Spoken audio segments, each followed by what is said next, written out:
This me.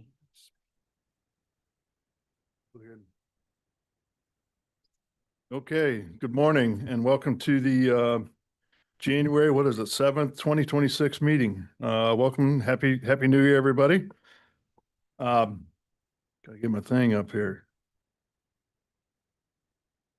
Commissioners look forward to hearing your case today. As we understand, every project is important and unique. In addition, we want to make sure we address all of the docketed items individually with the attention they need to build consensus between the applicant, public, and city staff. Our meeting will follow the advertised docket, and we'll hear the cases in the order in which they are listed, beginning with the consent agenda, followed by the regular docketed items. Commissioners believe we can reach consensus by being brief yet heard. Because our meeting is virtual and recorded, we have time limits for the cases that we hear, which is 5 minutes for staff presentations and 20 minutes for the applicant, plus any questions by the commissioners. When we move to public comment, we will call on those who are joining us here in person first, followed by those who are joining us virtually. Public comments are limited to 2 minutes when speaking as an individual or up to 5 minutes when representing a community association or a larger group. Please be brief and limit repetitive comments. Those of you that are joining us virtually, please be ready to go when it's your turn by having your video camera turned on and your screen name correctly displayed. This helps us make sure we get your testimony for the record. I know we've got some additional ground rules and you probably hear some of the same stuff again, but sir, can you remind us of those, please? Yes, good morning and Happy New Year. I'll describe the testimony procedures for today's hybrid meeting. First, for those joining us online, please know that there are 2 categories of people participating in the meeting: attendees and panelists. Right now, the only panelists are the commission members and city staff. If you're an applicant or a member of the public who would like to testify regarding a case, please use the raise hand function when the case is announced to let staff know you would like to speak. There is a ribbon at the bottom of your Zoom screen with a hand icon. Please click this to raise your hand to request to speak on a case. You will need to accept the promotion to panelist in order to speak. It may appear temporarily as if you have been disconnected, but don't panic. You will reconnect shortly. If you are calling in on a phone line, your screen name appears as your phone number. You can raise your hand to speak when the case is called by pressing star followed by the number 9. When you are promoted to panelist, the chair would like for you to turn on your camera so that the commission can see you when it is your time to speak. Your microphone needs to always be on mute unless you are giving testimony at the appropriate time. When you are called upon, you will be able to share your screen to display exhibits. The chat box is only for questions about the agenda. The merits of each case are not to be discussed in the chat box. For everyone joining us today in person, applicants may be seated at the center desk when the case is announced. Members of the public who would like to speak may approach the microphone on the podium located to the left of the seating area when the chair calls for public testimony. If you are here in person, there is no need for you to be on the Zoom meeting as well. Joining the meeting in both manners causes a lot of unnecessary feedback and audio disruptions. We ask that you keep silent or mute all of your electronic devices and be quiet when entering and exiting the hearing room. The commission has established time limits for all testimony during the meeting. You will be given 2 minutes to testify when speaking as an individual, or 5 minutes if you represent an organization such as a neighborhood association, HOA, CID, or business association. Those are all of our procedures. All right, thank you.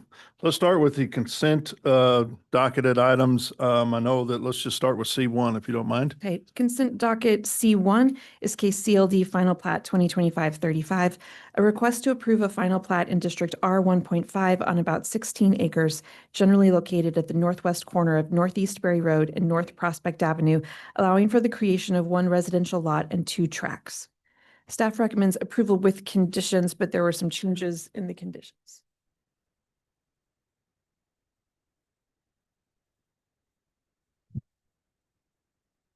Good morning, Commissioners. Justin Smith, City Planning and Development.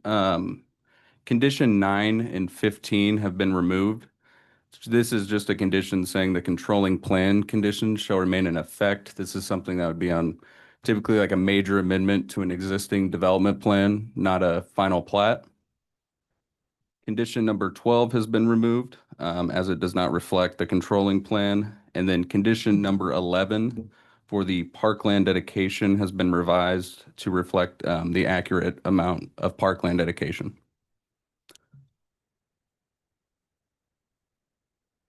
Okay, any questions from the commissioners regarding those changes to the conditions? 9, 10, or 9, 15, 12, and 11. Okay.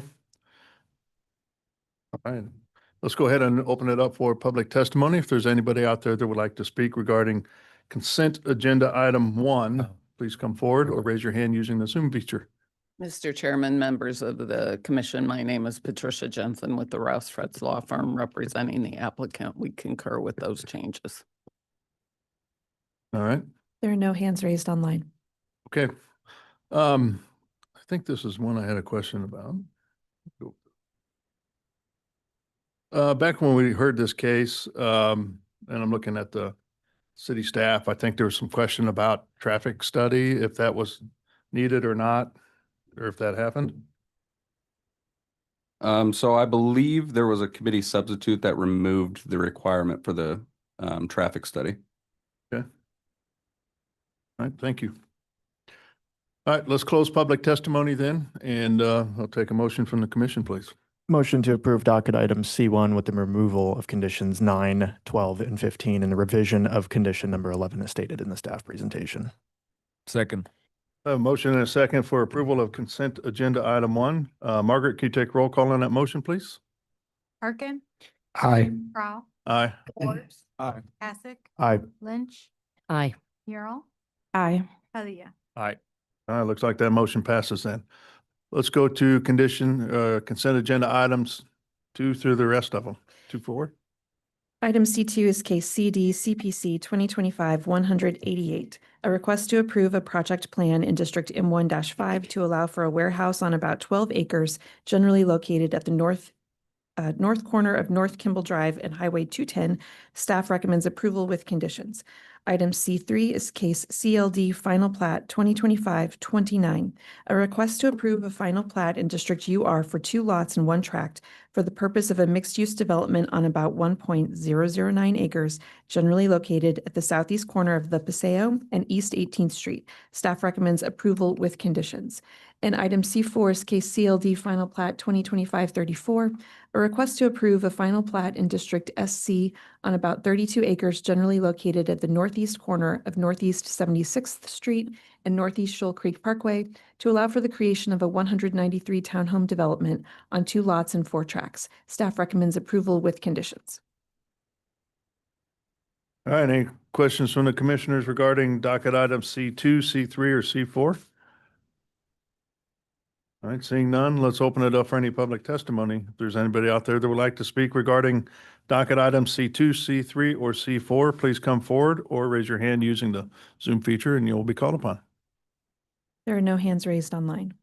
We'll close public testimony then, and take a motion, please. Motion to approve docket items C2, C3, and C4. Second. Motion and a second for approval of docket items C2, C3, and C4. Margaret, can you take roll call on that motion, please? Parkin, Aye. Prowl, Aye. Forbes, Aye. Hassick, Aye. Lynch, Aye. Mural, Aye. Padilla. Aye. Okay, looks like the motion passes then. Let's move to our regular docketed items, beginning with those that we're looking to continue to a future date, please.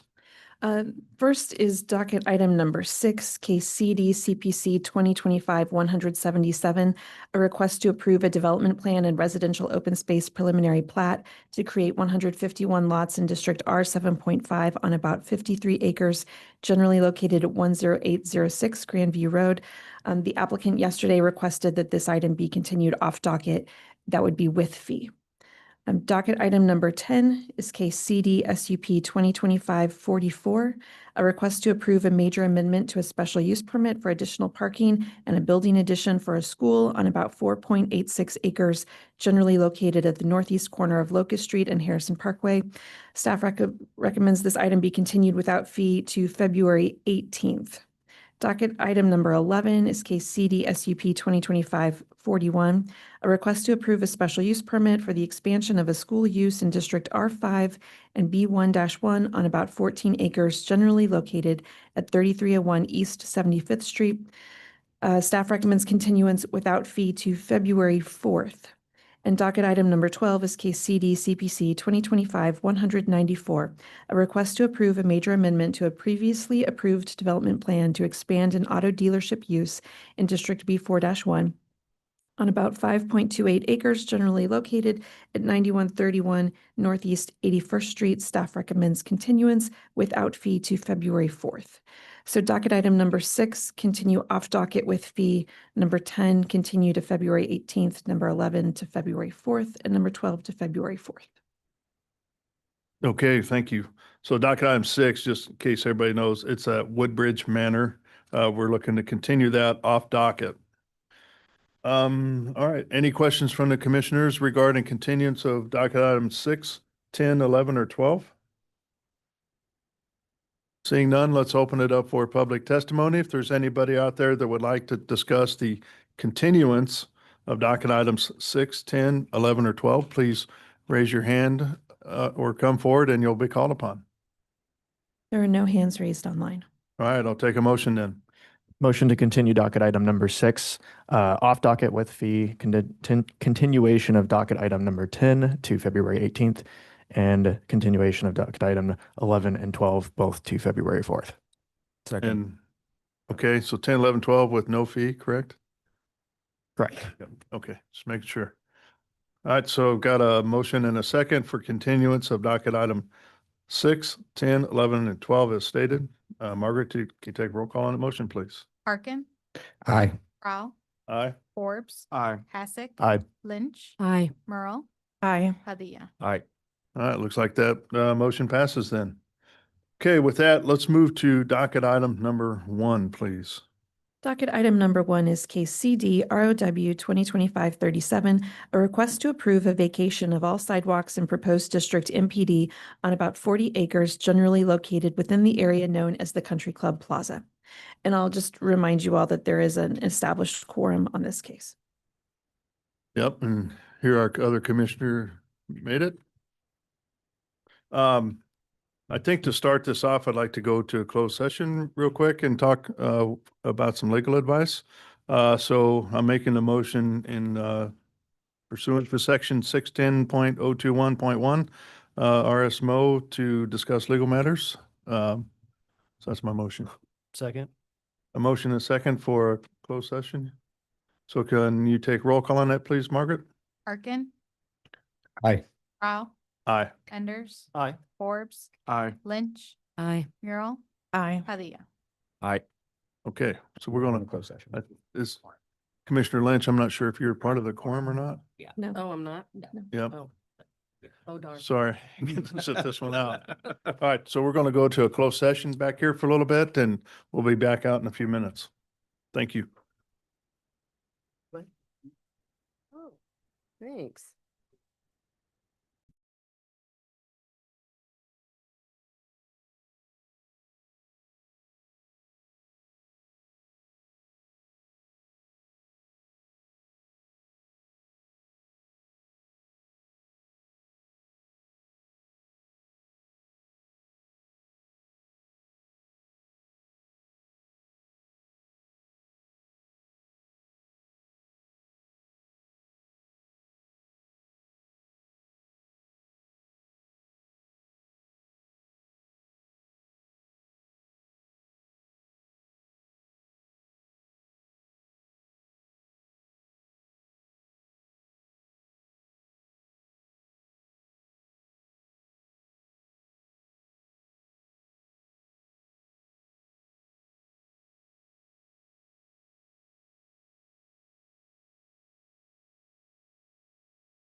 Okay, thank you for the time. I need to make a motion that we come back into regular session. Second. A motion and a second to get back into regular session. Margaret, can you take roll call, please, on that motion? Arkin, Aye. Crowell, Aye. Enders. Aye. Forbes. Aye. Mural, Aye. Padilla. Aye. All right, thank you for allowing us at that time to get started. So let's go ahead with the staff presentation, if you don't mind.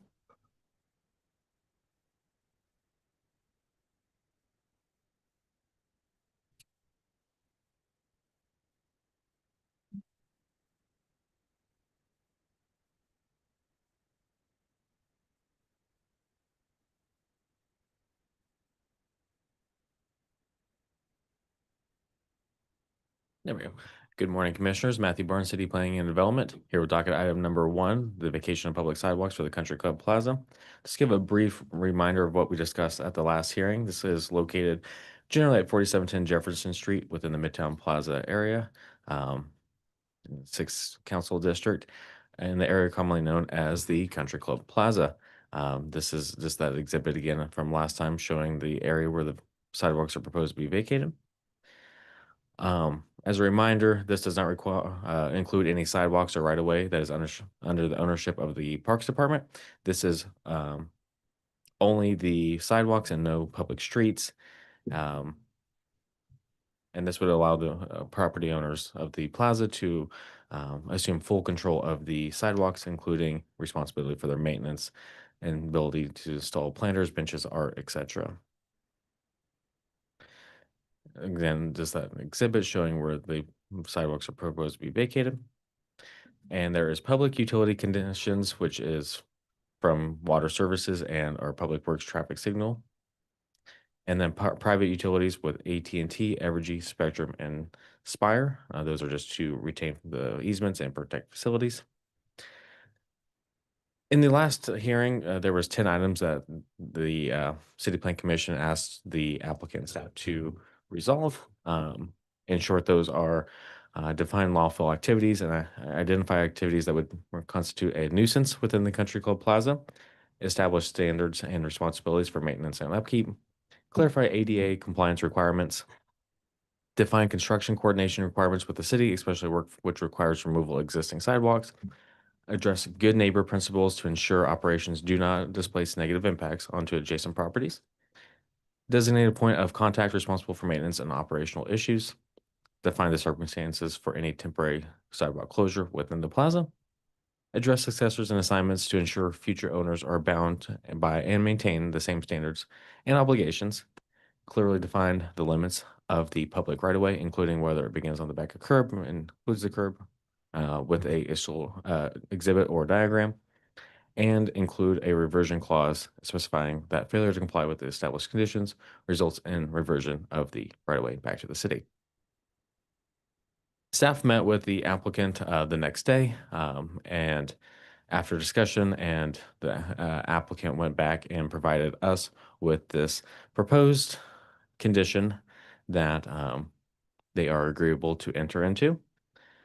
So the condition would read the city and the applicant will enter into an easement agreement which provides for the following general terms: reservation of an easement of utility easement and protection of facilities for the benefit of water services and private utilities, reservation of an easement to provide access to the city for traffic signal equipment and standard street lighting, grant of easement to provide for the public pedestrian access 24/7 subject to temporary closure for emergencies, construction, maintenance, and special events, etc.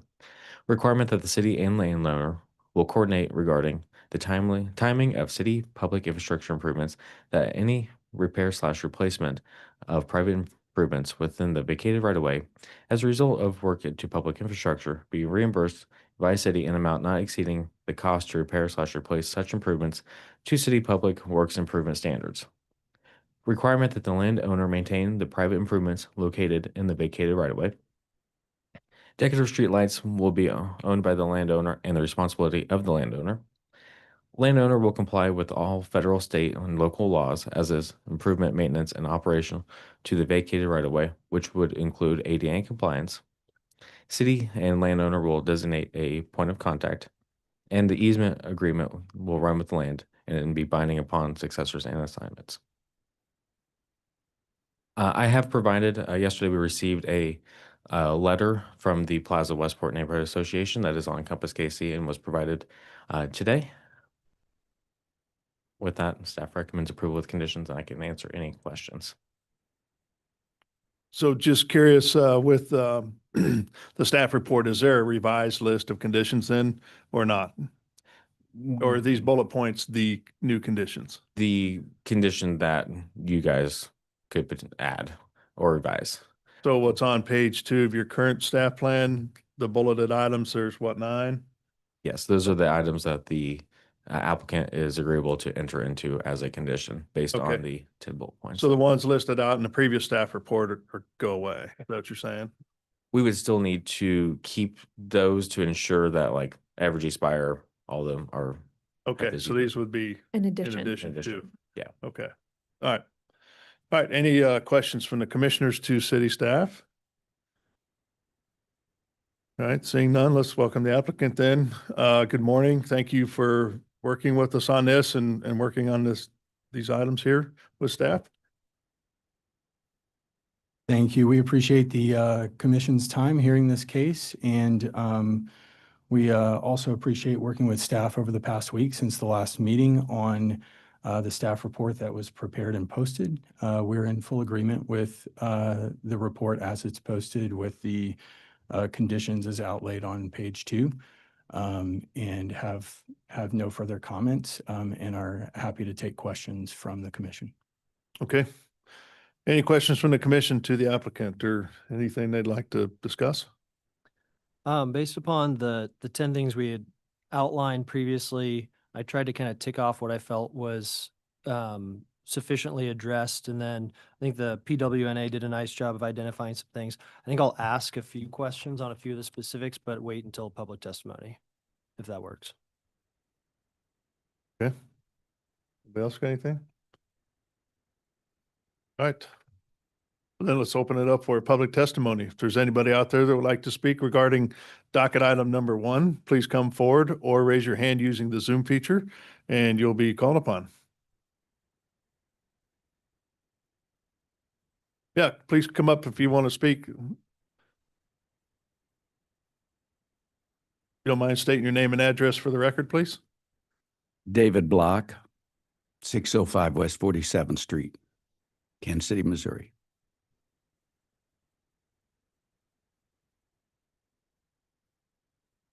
Go ahead. I'm not sure, is this particular hearing specifically about only the vacation of the sidewalks and not other issues relative to the plaza? Correct. So, yeah, we're just hearing about the sidewalks and the vacation of them today. Because and who I am here is I represent the CID of the 605 West 47th Street building and that ownership. And then I represent the ownership of 4620 Mill Creek, which abuts the property over on the west side or the east side of the plaza next to Commerce Bank. And then I also have a letter here from the Unity Temple, happy to give this to you upon request, about that they would like to, for me to at least broach some other subjects relative to the overall plan. And I've also had conversation specifically with the property owners that are directly across the street where the Chief's Fit building is and the new building under construction, that ownership as well, relative to then just this specific item that's up. Although we have multiple issues relative to other items that are in discussion regarding the plaza. Yeah, and that's the overall plaza, and I'll help staff, refer to staff to help me out here, but that's part of the MPD that was presented back in December. And it has been approved through this body and has moved towards the council this time. I'm not sure what stage they're in right now. But that's where it's at now. You'd have to work with council on any overall arching issues with the plaza itself. So Thank you so much. So this is to do that. yeah, this is a follow-up to that. regarding the vacation of the sidewalks within outlined areas of the plaza. And it has nothing to do with like the height of our buildings and or the elimination of the buildings that I'm talking about from any changes to this break the bowl concept that's going on. Correct. This has no bearing on that. That was part of the MPD that was heard a couple of times in December. So it's at the council level now that you'll have to work. And so I guess being a connected, abutting, continuous property owner representative, I'm just wondering what kind of notice you should be getting relative to meetings that you're having so that abutting property owners can be notified and be cognizant as to what's going on. I have some notice back here. There's a meeting in like November. Is this that meeting, the November meeting? I don't know the exact dates, but I would assume. Well, is there any requirement to give notice to property owners that are right next door and or to follow up? Well, let's see. Do you want me to? Yes, please. Mailed notice is sent to all property owners within 300 feet of the application. In this case, because there was also an amendment to the Plaza Bowl overlay for the MPD, we also notified people within 300 feet of the existing Plaza Bowl overlay. We advertised this in the Daily Record, and the applicant was required to post signs on the property. Yeah. Oh, One last. so that's adequate then in the planning commission. Yeah. And from our standpoint, yes. And I think with this kind of a case itself, it's been, as you can see, we got a couple cameras here. It is a highly publicized case. So That's great.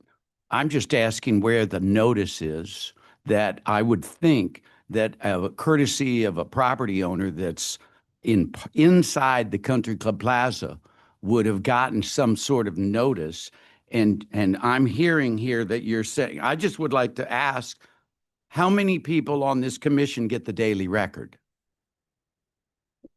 I personally, I don't get it, but it's Do something any I of can y'all look get up. it? Yes, but Do any of you go down and look around the plaza and look for signs that might say notice of this? Because I haven't seen any, and my office is in the middle of the plaza. Like Sarah stated, they also mail out to everyone. No, we didn't get any. We haven't. Do you have certification or anything? You just throw it in general mail? Just a simple question.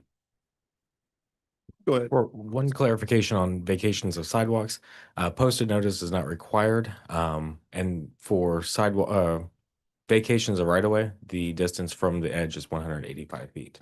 From what it sounds like, he's talking more about the previous one, but I think I can talk about this one. I can be specific and talk about this one. The next one I will talk about at city council as I've been directed. I won't go through things that directly affect our properties and all these different owners that are specifically on the plaza. Let's talk directly about what we're dealing with today, which is street vacation and then notice to abutting property owners, which I think is completely inadequate. And this is the multiple times this happens where we find out about things at the very last minute. As abutting property owners, even if I owned a house, I would get notice from the city, but don't seem to get any kind of I think what I would call appropriate notice for something of this size. And I won't get into the communication the lack of communication with our abutting property owners. And they know what I'm talking about. So, including council. So let's get back to the specific thing.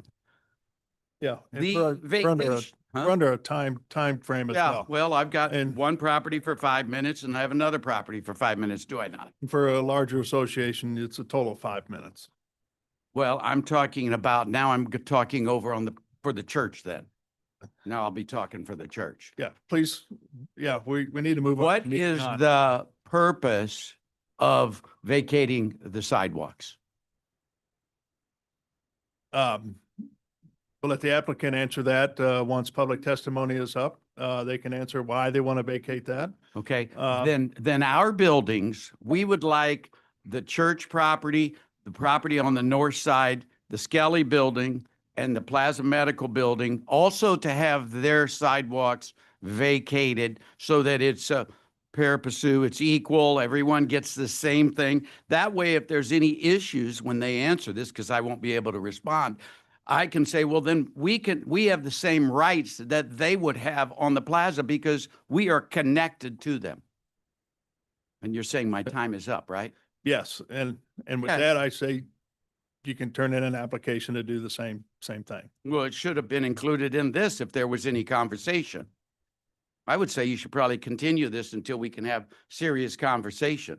But you guys are the commission. Thank you so much. Thank you.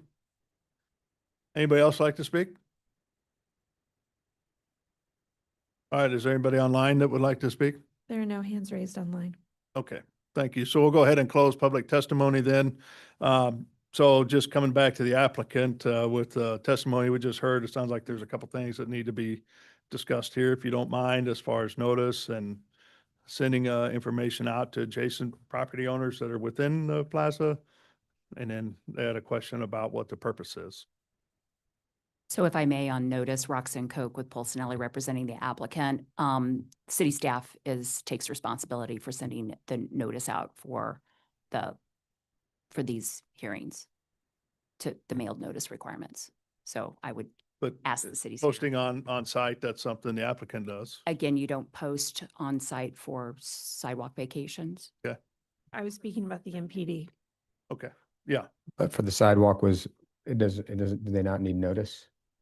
No, notice is required, as Matt said. Okay. It's a different notice. Okay. Posted notice is not So required. but mail- how is it, how are people notified?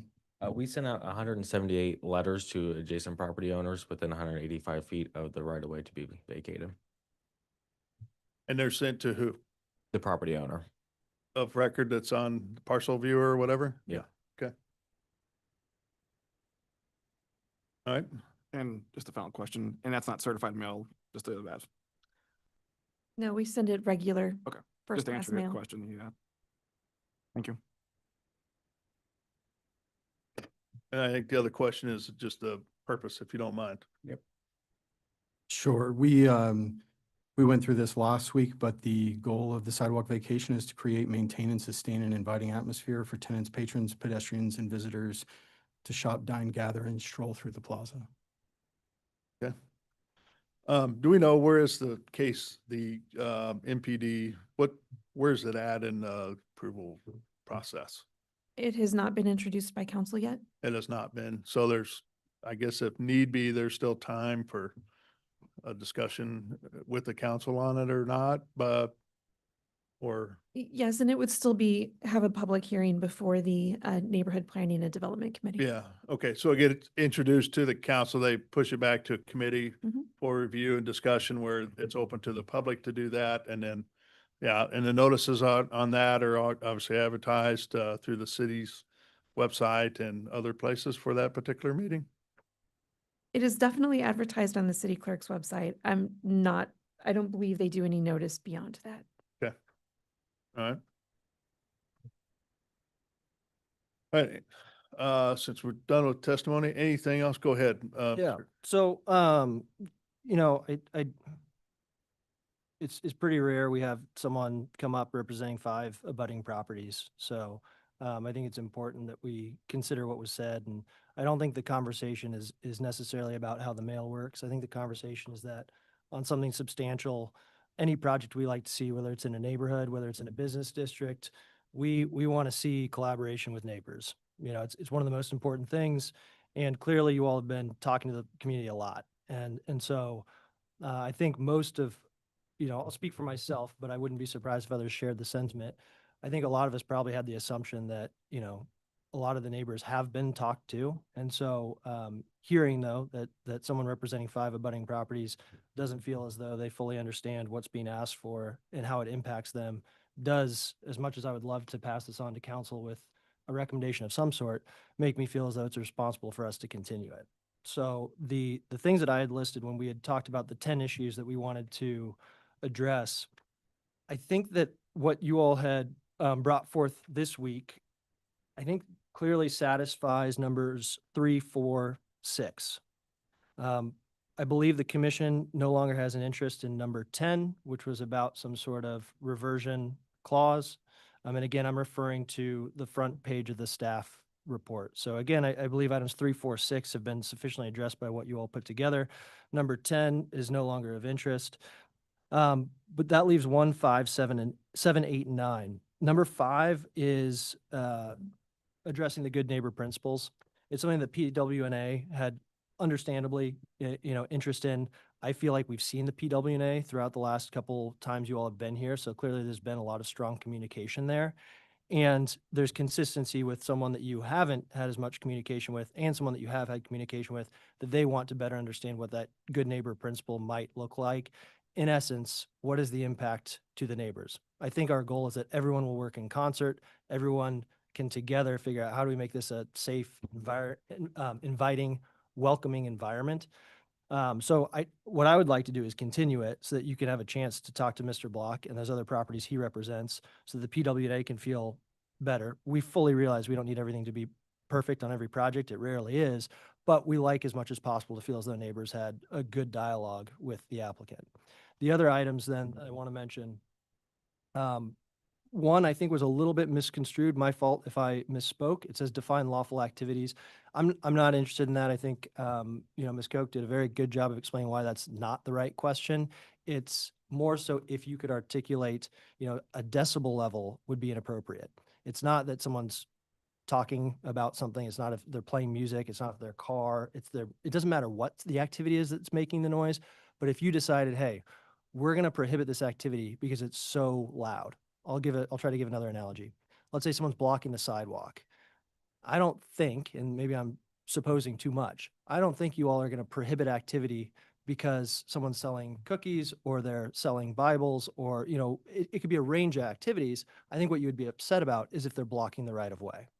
And so I'm not really interested in activities that need to be deemed something that as examples of things that you might deem to be a nuisance, but I think it would be helpful to define at least types of things that could constitute a nuisance and not limiting it to just those things that are written down. So such as noises that are too loud, people blocking the right of way, et cetera, those would be deemed nuisances. It allows us to get a sense of what's being requested and what will be, how it'll be carried out.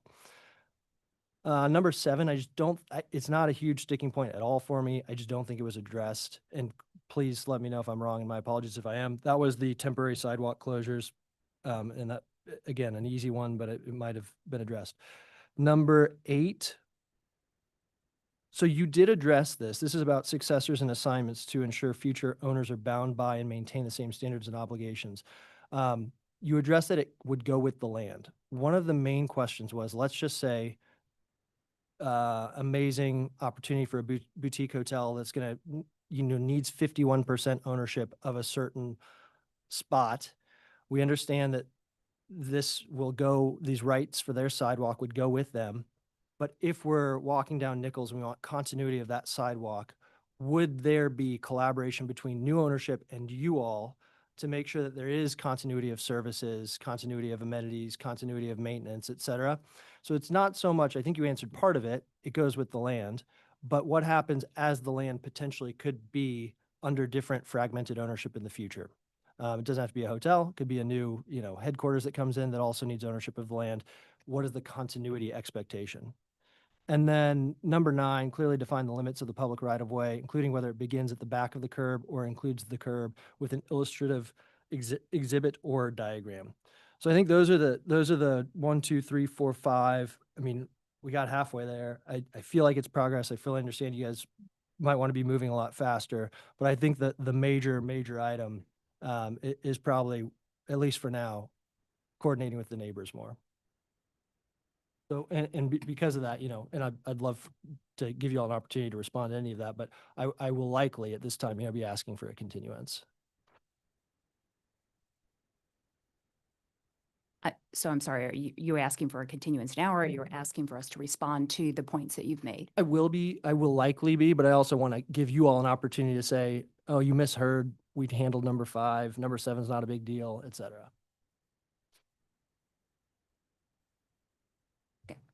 So let me just start with the temporary sidewalk closure, because I do believe that is covered in our points that with reservation of easement, that we would maintain.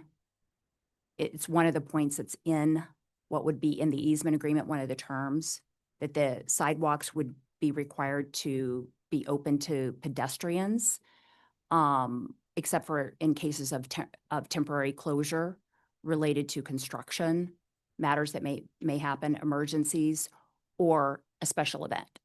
So that, I believe, is covered in our discussions that we've had with staff. So the first bullet point, I believe, that you're referring to says reservation of easement of utility easements and protection facilities for the benefit of water services and private utilities. Is that the one or is it a different one? I think that's bullet number 3. Third bullet. Grant of easement to provide for public pedestrian access 24/7, subject to temporary closures for emergencies, construction, maintenance, special events. Okay, agreed. It's been noted there. I think it was the hope that this would then be further elaborated upon prior to council, because I do like that it's addressed. And I think that what we're hoping for is a little bit more of an elaboration. So that way, I like to think in extremes sometimes to test these things. Can someone have a special event 29 days out of the month? And do we end up effectually closing off a part of the Penguin Court because the operator there needs to use it as a sidewalk cafe and now it's no longer pedestrian access? And that might be deemed the right thing to do, but I'm just curious if we could somehow define what special event means. I don't know that we've have any intention of trying to expand on a special event. I think as a general rule, people understand what a special event is. It's not something that's ongoing. It's special. It has a duration of time. I think that's something for us to work out more in detail with staff, to what extent So what I would would they be hate defined. is if, I'm very excited that you all have, clearly been civic team players in giving up some of your space for the World Cup to create this headquarters of sorts for a lot of dignitaries and such. For example, it could be deemed that for those 6 weeks, all the pedestrian access needs to be shut down for security purposes. And that's a long time to close down public sidewalks. And so I think that we need some more definition to it. It's just, I would want to know that we signed off on that or we didn't sign off on that. I kind of agree though, that one's a very unique kind of situation though. The World Cup coming here, that's very unique to anything that's ever been in Kansas City So before. if they were having a special event, don't you still need to pull permits for that? Not if they No. own the sidewalks. Not if they own it. So I see why you're asking the question. Extreme, but I understand why. You want to put like a time frame? I'm not sure, because again, I apologize that I'm not coming with more solutions. I don't want to just come with problems, but because we don't have a lot of precedent with this type of thing, I do think that there's a high burden of proof for all of us to be like, all right, we really thought through all the details. We really talked to everyone. We looked at all the other examples. And we're coming up with something that we're never going to get this perfect, but we're trying to at least say, yes, we've thought of it. We have an answer to it. We have a plan for it, even though it might not be perfect. Well, I like his suggestion of just put a time frame. So you're saying like 3 days. Up to What 3 was you days. saying? I don't know, like probably there's events over the weekend, like 72 hours, something like that. Like, but because I agree, the World Cup is coming once and that's it, right? We might So- get the Rugby World Cup, and we might get Ah, Women's World yeah, Cup. There are organizations working on both of those right now. That's true. What I may just offer, and what I think that I hear, and sometimes these things take time to work through with city staff, is you would like to have some language that we would work with staff on in an easement agreement that would give some description about what would be constitute a special event and some duration around that. It's not unusual for us to work with staff on language. I think having precise language and coming back here may be difficult, but I think that we hear you and we think, I'm not disagreeing that it's not helpful to have more definition in an agreement, but I think that typically in these circumstances, we work with staff to come up with an agreement that has more specificity around it. Being clear about what constitutes a special event.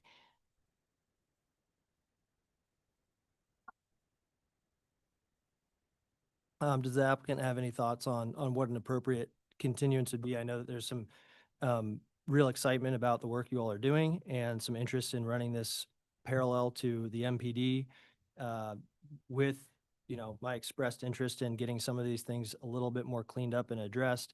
Do you have a sense of if that's something that can be completed in 2 weeks? Is it 4 weeks?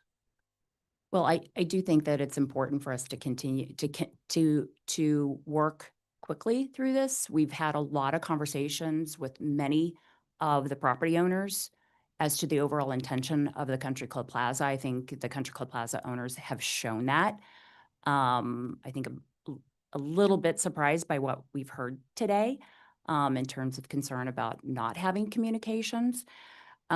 So I think we've been extremely thoughtful in addressing, I think, many of the issues that we've had today. We would ask that it be moved on to council so that we can continue this discussion in combination with the MPD as we move forward to council. And But if there weren't the votes for that, because I'm certainly not comfortable with it, then is it, you're looking at 2 weeks as the preference? I think 2 weeks would be I mean, obviously it can't be any sooner than that. So 2 weeks is what we would request if you were to continue it. Are you going to be at the next meeting? That's okay. Mm. I don't know, I think. Mhm. Yeah, I don't want to push it out any further than we have to. I mean, you know, Yeah, I it's agree. Could we do a special meeting? I don't think I need to be present for it. I mean, I no. think that, again, you've got some really good neighbors. You got some really good partners, and I think I can see a world in which people come back and the 9 things that now, instead of 10, half of them are already addressed. There's just a few more. We're getting there. I know you all have plenty of pressure to move fast, and I apologize.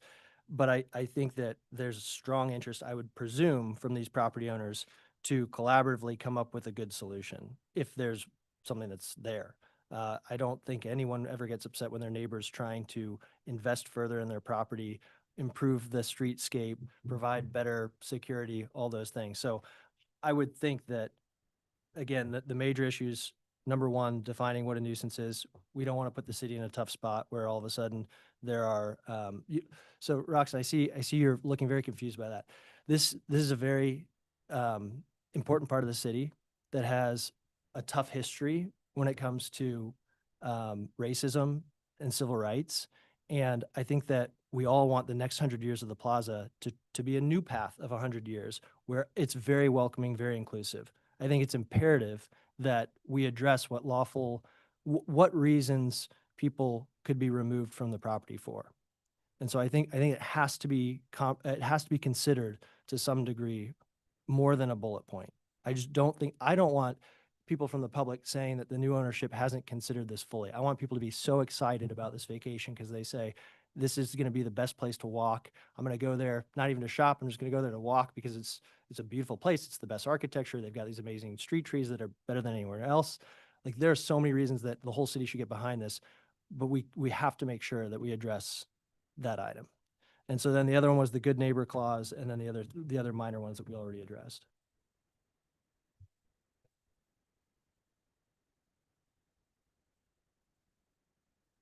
Yeah, thoughts from other commissioners. I think on a lot of that, some of the things I agree with you, Commissioner Enders. The one still I have issue with is it'll still be inviting. It'll be a great place to be. If it's not on the sidewalks, then it's going to be in the street. And so it's going to happen no matter what. And with that, there's that collaboration that has to happen and will happen, I'm assuming, between the property owner of the plaza as well as the Kansas City Police Department or city security, or however you want to address that. And even if it wasn't vacated, you're still going to have that same collaboration between the two. So regardless of ownership, I think in that, you know, who's there demonstrating or whatever, it's going to happen.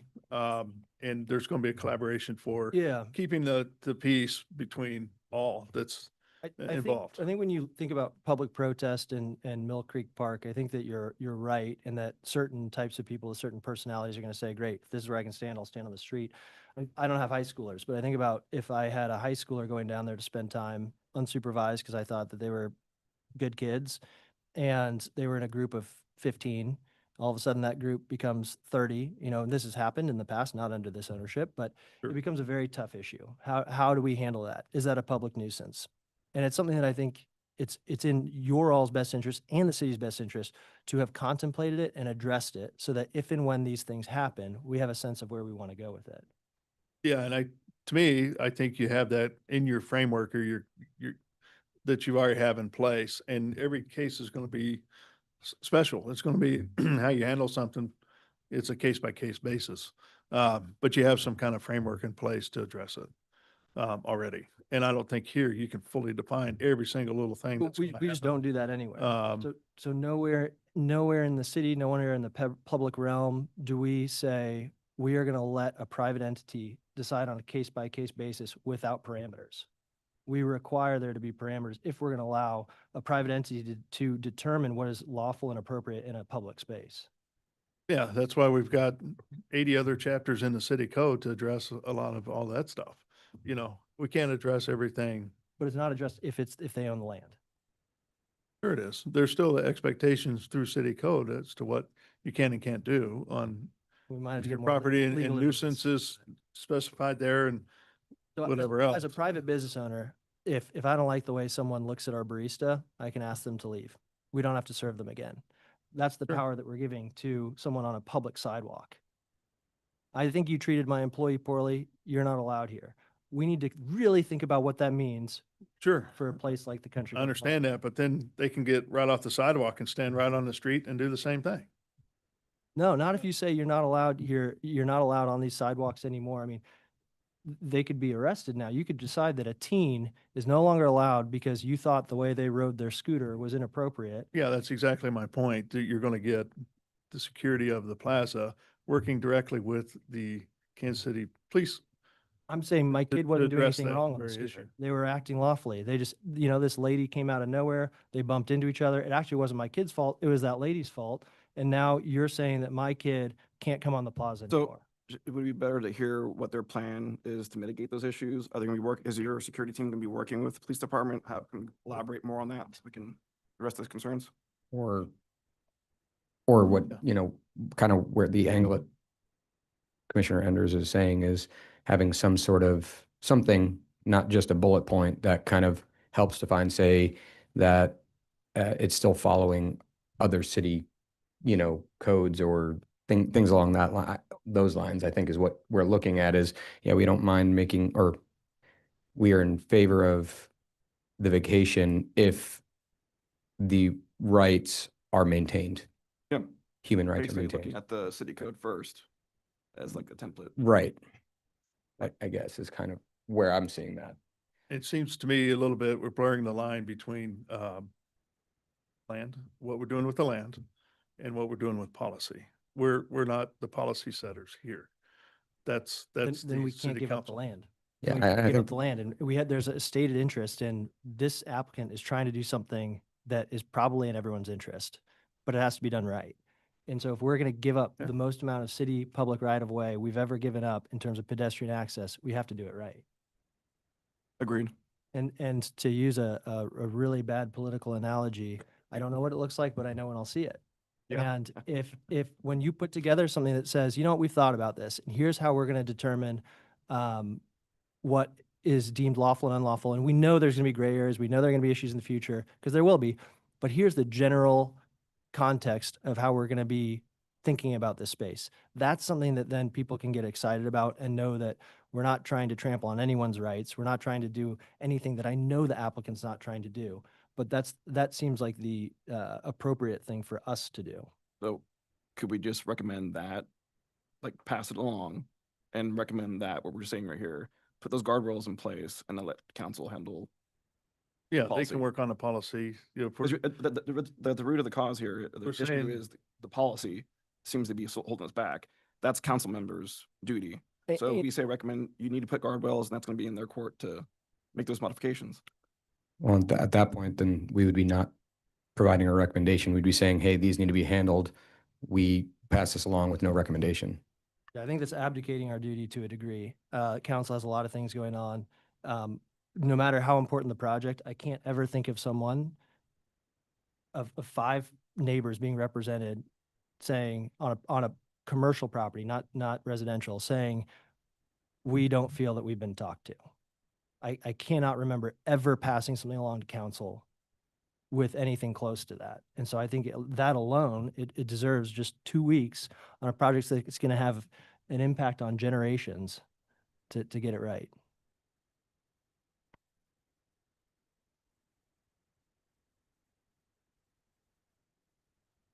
anything else you'd like to add at this time?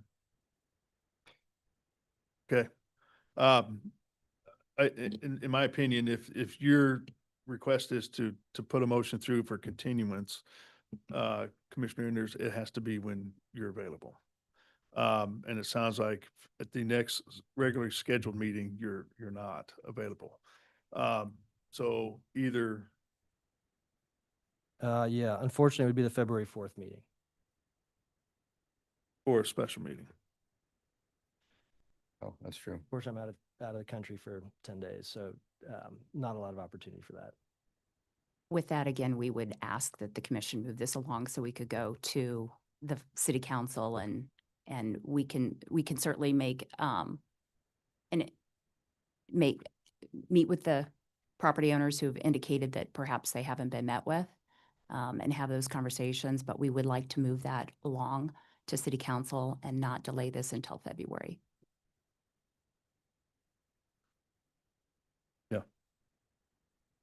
Okay, I'll start with a motion to continue to the 4th because again, I'm not willing to go on record as having voted for something like this that is one of the most substantial, impactful things for our entire community that we've passed without appropriate thought. So Good night. Yeah. Yeah, I just want to say my opinion too. So I see what Chairman is saying, but also I feel my feeling is with Commissioner Henderson. This is just feels a little bit too vague. You know, like the points here. Like I think for such a big decision like this, I think we need to be a little bit more. And I don't want to say that you haven't put effort and work on this, right? But like, I just feel like right now, in case it was going to be approved, also the public, I don't know, the image that we will be giving to the public, like that it's hard for us to understand all this. Can you imagine for the community to understand what this means? So I also think it's in the best interest for you to be on the good side of the community, and also you have tenants, right, saying that they haven't hear anything from you. So, but at the same way, I think the Commissioner Anders, you need to be on the next meeting if we pushing this to, you know, if we moving this or Yeah. to the next meeting. So Yeah, and I kind of agree with that. I guess my assumption, and we've had a couple of these meetings through the MPD and all of this, and to be honest, I'm a little bit surprised to hear the testimony today, because of what they represent in that area. So I would have assumed that they would have been part of the conversation. With that, I kind of do understand why Commissioner Enders is pushing towards continuance, and I do think that in the grand scheme of things, less than 30 days is not a huge ask when we could be affecting what we're calling probably, you know, one of the nicer areas in Kansas City, and should be, you know, representation of what Kansas City is long term. I think that that's not a huge ask. Right. With recognition that this is, you know, has impacts to the applicant and not what any of us wished for in timeline. I'm going to move to continue docket item number 1 without fee to February 4th. Second. So I got a motion and a second to continue docket item 1 to February 4th without fee. And as part of your motion, can you explain again what you're looking for out of the applicant, please? Absolutely. Referring to page 1 of the staff report, interest in further definition for items number 1, number 2, number 5, number 7, number 8, and number 9. Whoever made the second motion, are you Second. still okay with that? Mhm. Okay, any further discussion? I just want to state that I appreciate what you're saying, and I'm not in agreement with it. I think we ought to move it forward because it is a mix of policy and land here. I think they've satisfied the land piece and then, you know, for it to be contingent on all the policy piece getting added in to make it happen. So that's where I'm not in agreement with And this motion. So I'm with you as well. okay, so let's, Margaret, can you take roll call on the motion, please? Arkin, Aye. Prowl, No. Enders, Aye. Forbes, Nay. Merle, Aye. Padilla. Aye. Okay, so it looks like the motion passes in 4-2 to continue this item until February 4th. Thank you very much. Thank you. All right, Without fee. yeah. All right, with that, let's move to docket item number 2, if Docket item number 2 is case CD CPC 2025-191. A request to approve the 25 Campbell PIEA plan and declare the area as an undeveloped industrial area in need of redevelopment and rehabilitation pursuant to the Missouri Planned Industrial Expansion Authority Law 100.400.1 little 2 on about 2.5 acres generally located by East 25th Street on the north, East 26th Street on the south, Campbell Street to the east, and public right-of-way to the west. All right, good morning, Commissioners. Andrew Clark, City Planning and Development. I will share my screen. welcome. I forgot how to do this, so good to see you. It's been a while. Just so for some of you I've not met, I am in the Project Administration Division of City Planning and Development. It's a fairly new division, but if you see tax incentive plans come before you, like today's docket item number 2, it will probably be myself or someone from the group I'm in presenting these. But we work closely with the Development Management Division planners.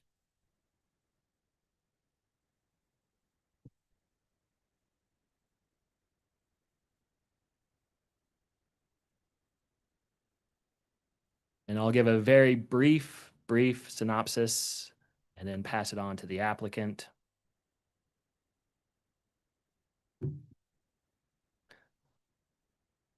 So this proposal is for a PIEA general development plan, and the site sits between 25th and 26th Street near Hospital Hill, and this is directly west of Campbell Street. There is a public right-of-way and alley that sits in between this property and the parcels to the west. It's roughly 2.5 acres, a total of 3 parcels. 2 are currently owned by the city of Kansas City, Missouri. The parcel on the far south end is currently occupied by a private owner.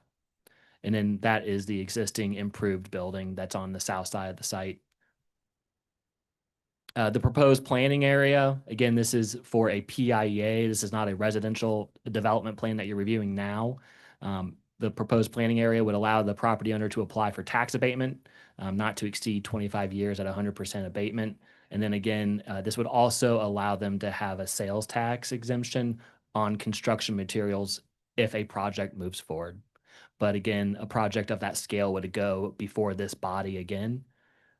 Any projects that are proposed here still have to comply with the zoning code and the city's comprehensive plan and all other applicable ordinances. Staff's recommendation is approval, and then I will pass it to the consultant and project team.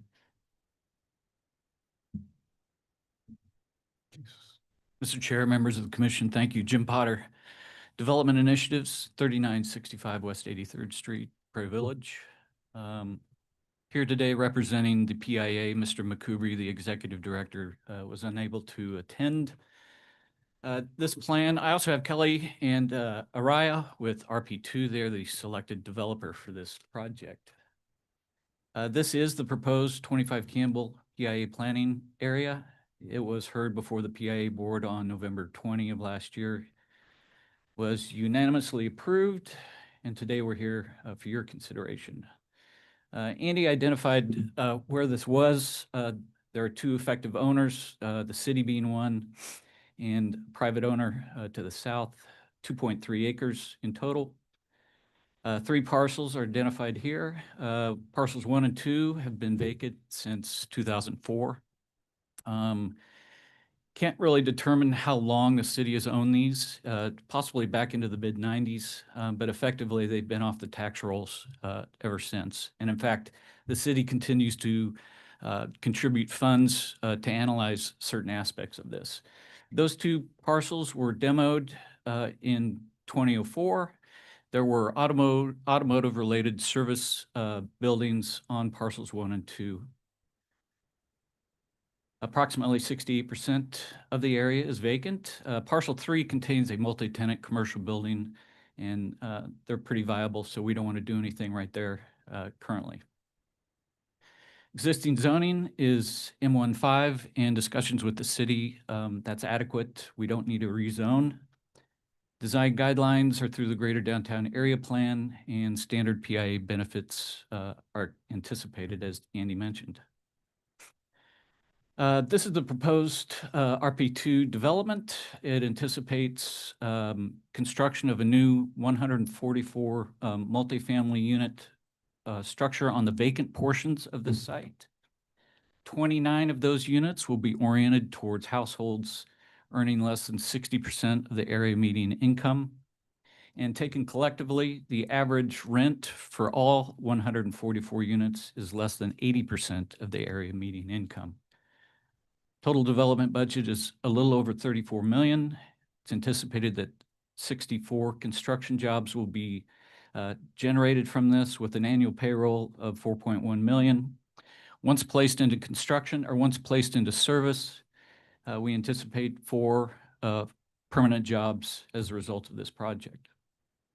There is some difficulty and added cost to development of this. It's been vacant for over 21 years. There are significant environmental issues on parcels 1 and 2 relating to previous land uses.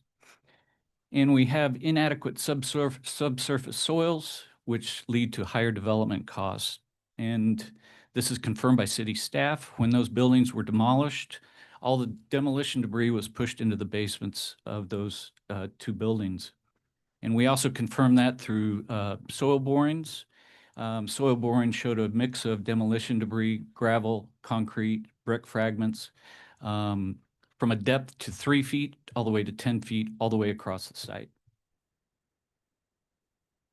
So in order to approve a PIA plan, you have to have a finding either that it's blighted, insanitary, or undeveloped industrial area. In this case, we are looking at the undeveloped industrial area finding because it relates more to vacant parcels not being used economically. That definition is outlined in section 100.310, subsection 18 of the revised statutes. This is effectively a 2-part test. You have to find one of these factors, and that will lead to the second part, which are these 2 causes. We did note that factor 1 was present, and that triggered cause 1 and cause 2. So factor 1, we have significant vacancy on parcels 1 and 2, underutilization of parcels 1 and 2. They have been vacant since 2004. We have significant environmental issues. I'll get into that in a minute. And as I mentioned, inadequate subsurface conditions. This is an image looking south. This is 25th Street in the foreground, and then we have our parcel 3 in the background. This just kind of shows some topography issues. This is looking north on Campbell, and you can see some construction activities in the background there. That's the new UMKC multi-use building. I think it's 120 million. So there's significant investment going on in and around this area. And we're hoping that this project will stir even more investment. And then this is the alleyway that Andy mentioned. This is looking south. This is the western border.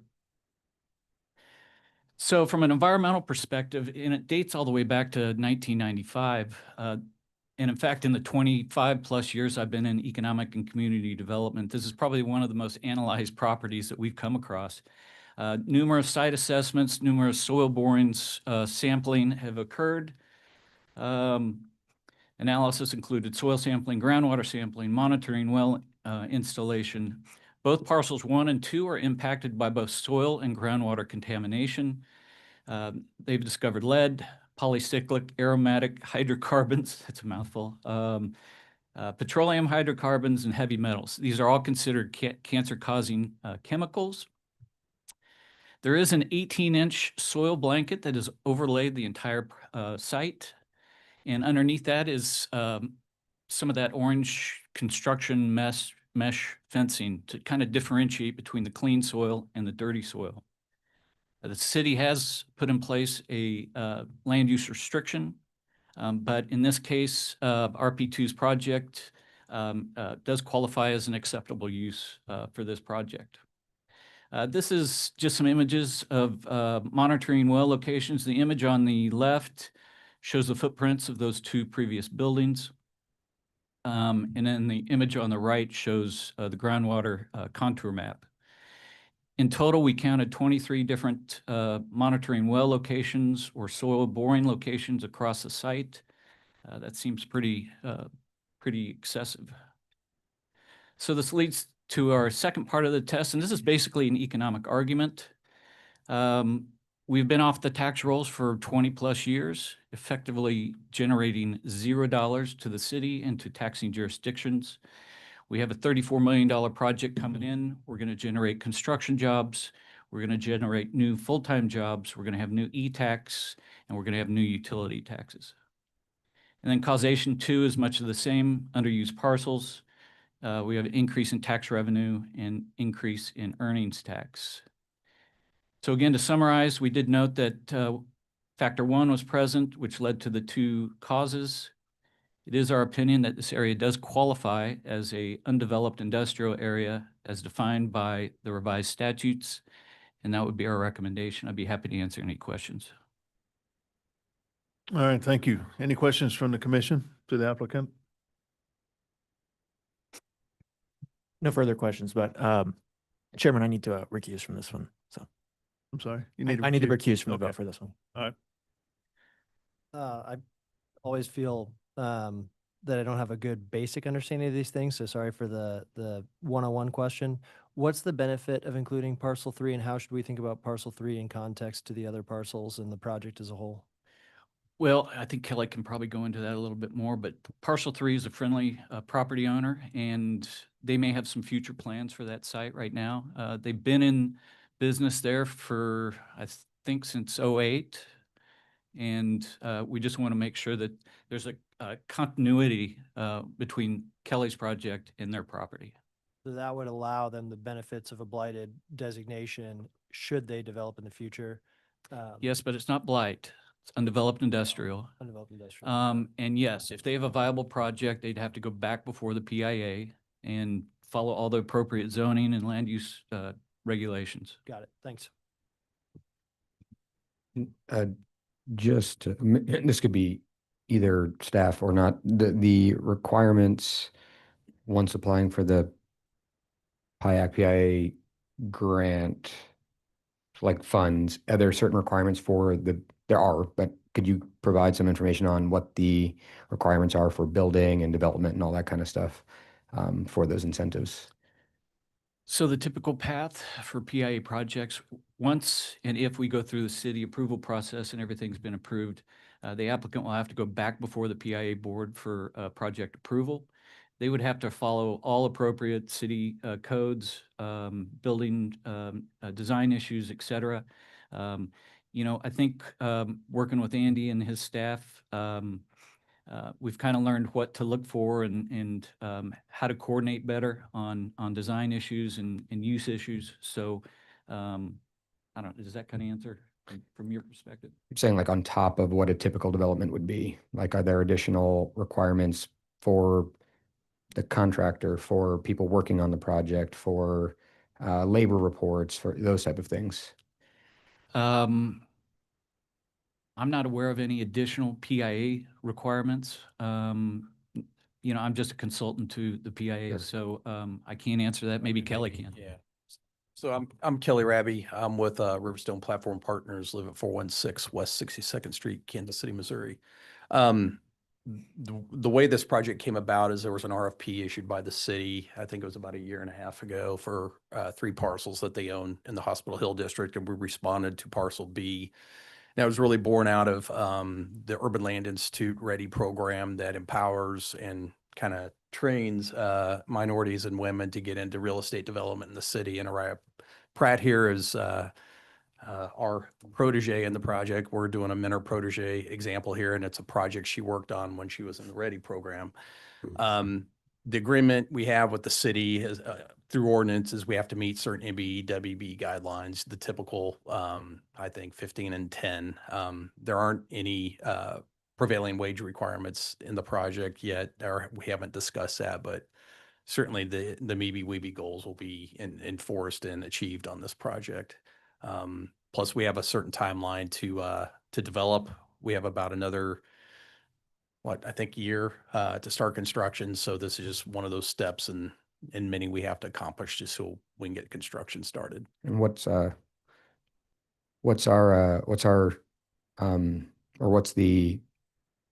projected timeline?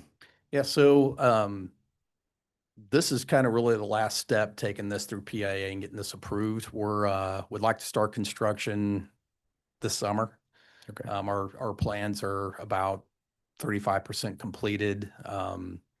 This project is in an opportunity zone, and we're getting a lot of opportunity zone investor interest, which is great. Yeah, we want to start construction in June and get going. So Okay. I'd also add just real quick, because might be on your minds, we've met with the Longfellow Neighborhood Association a few times, and they're in support of the project. We met with the Health Science District Leadership Committee. They're in 100% support. In fact, I've wanted to start to put people on our wait list. So I've told them, you know, we gotta hold off until we at least start construction. So a lot of support. Met with the district council folks, obviously city manager's office that issued the RFP. So we haven't really met any opposition thus far, and look forward to making this investment in Kansas City. Thank you. Are you going before the Brownfields Commission? Much of that analysis I alluded to was via the brownfields and Mr. Bracker. In fact, staff confirmation of the demolition process was via Mr. Bracker. I'm not sure exactly what particular items have gone before the commission, but having Mr. Bracker involved, I would assume that they're well informed. Any other questions from the commission to the applicant? Okay, let's open it up for public testimony. If there's anybody out there that would like to speak regarding docket item number 2, please come forward or raise your hand using the Zoom feature and you will be called upon. There are no hands raised online. Okay, I don't see anybody coming up, so we'll go ahead and close public testimony then. Anything else you'd like to add at this point in time? Okay. Any thoughts from the commission on this? If not, I'll take a motion, please. So does this motion need any finding then, if it's slightly difficult? It would require a finding that the area be declared undeveloped industrial. Industrial. Yeah. Okay. So this is not blight. Yep. All right, Chair Corral, I move to approve docket item number 2 without conditions, acknowledging the finding of undeveloped industrial area. Second. I've got a motion and a second for approval of docket item number 2 and declaring it unimproved industrial area. So Margaret, can you take roll call on that motion, please? Arkin, Aye. Crowell, Aye. Sanders. Aye. Forbes. Aye. Hassick.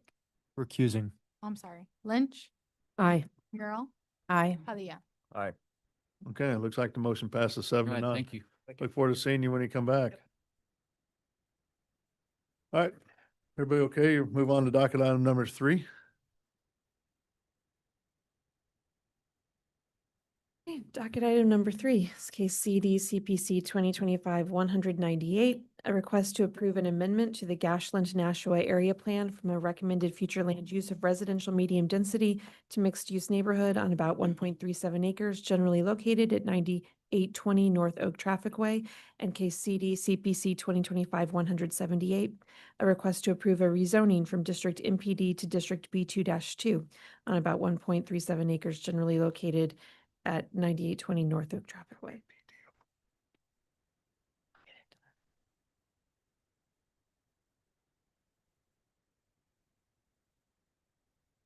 Good morning, Commissioners. Genevieve Kahn Smith, City Planning and Development.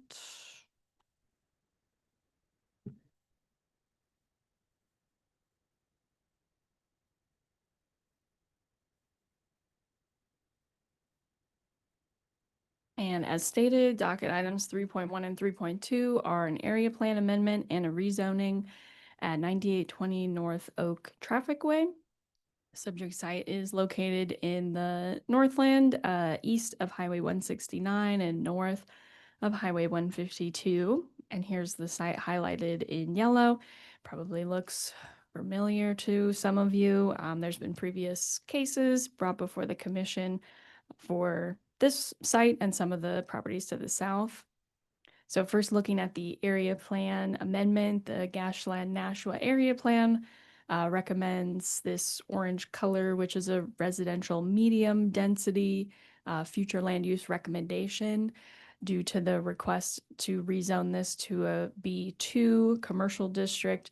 The request is to amend to mixed use neighborhood, which aligns with this red striped area to the south. And so this area along North Oak Traffic Way was previously zoned MPD, and the request is to rezone to a B2-2.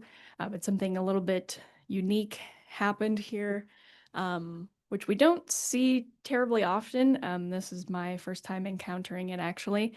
So just to give you some site history, I'll kind of jump around a little bit, but we're looking at lot 5 of the BB North Oak NPD commercial development area, which is 5 lots right along North Oak Traffic Way. Lot 5, which is the northernmost lot, was approved in the MPD for drive-through restaurant. Specifically, Popeyes was the tenant looking to develop here. So that was approved in 2021 through the MPD major amendment. Then Popeyes came in 2022 to complete their MPD final plan, which gave us all the details of their building elevations, landscaping, site layout. The MPD final plans are viable for 2 years before they lapse. So due to lack of Popeye starting this project, that MPD final plan lapsed in 2024. And so recently in the code, we've found a very small area that dictates that when an MPD final plan lapses, the subject site reverts to an R80 zoning designation. However, we don't have a way to change our zoning map. So the zoning map still says MPD, but we see that the MPD final plan is lapsed, reverts to what R80 zoning allows in terms of uses and lot and building standards. So this was sort of missed when that plan lapsed. So Popeyes came back in, they filed a new final plan in 2025, but the zoning had already reverted to that R80. So they were not eligible for that new MPD final plan, which was void. So this is all to say why this is in front of you. Staff suggested, rather than messing around with the MPD zoning again, because there's more than one property involved here, that it probably made more sense to rezone to a base zoning district that allows the use and building type proposed, which is, again, still Popeyes here. We've seen site plan, we've seen what it's going to look like. No site plan was reviewed with this particular application, but we're pretty clear on what it's going to look like when they're ready to submit the building plan. So that's the gist of the rezoning history. And then just, I have a couple of pictures of this site. Again, it's that northmost pad site in the BB North Oak area. This picture's particularly a little bit older, but mostly greenfield here. The Culvers has been built, and Lot 1 is developed. lot 1 is the Culvers. Yeah. So we still have an MPD, but this lot 5 will be leaving the MPD. And with that, staff is recommending approval of the area plan amendment and the rezoning, and I can take any questions. Okay, thank you. Any questions from the commissioners? The staff report said that in 2024, the amendment was denied to move it from lot 5 to lot 4. Why was that? And who denied it?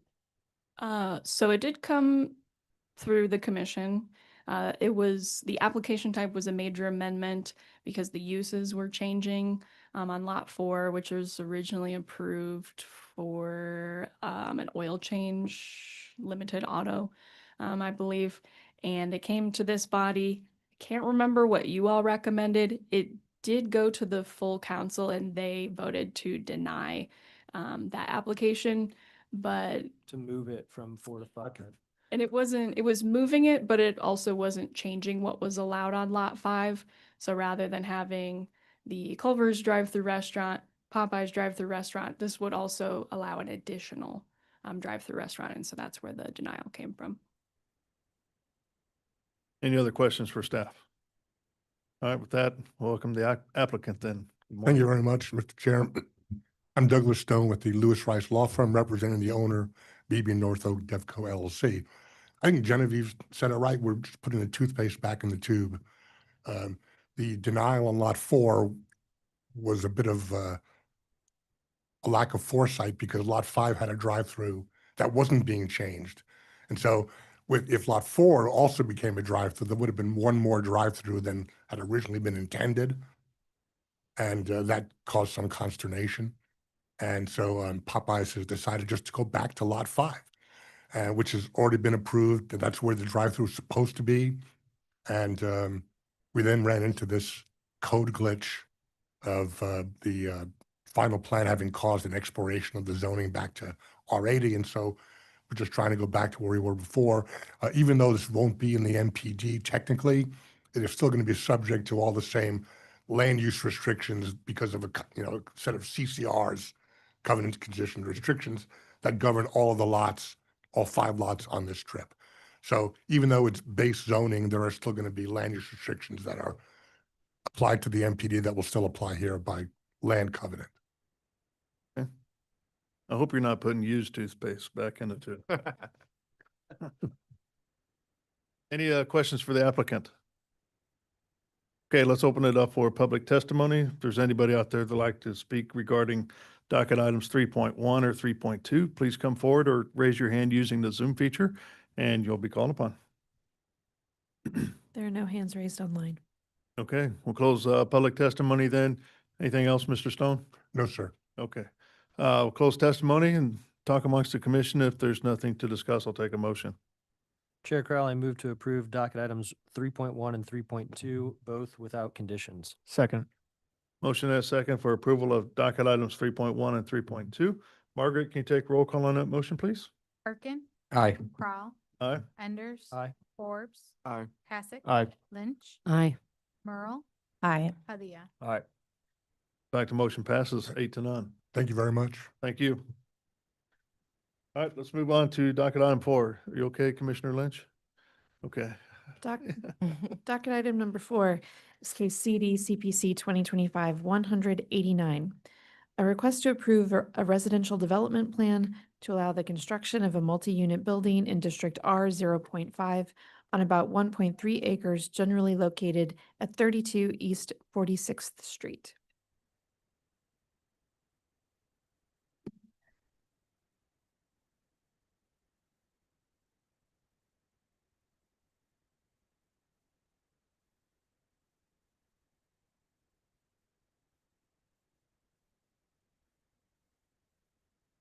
Morning. Again, Genevieve Kahn, Smith City Planning and Development.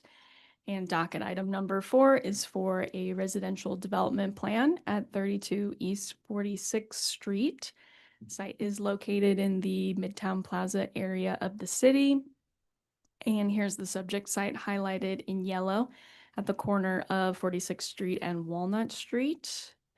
And then there's a lot going on in this area of the city. So just to add another layer to this, the subject property is located in the main corridor overlay, also called Main Street overlay, also called MCO.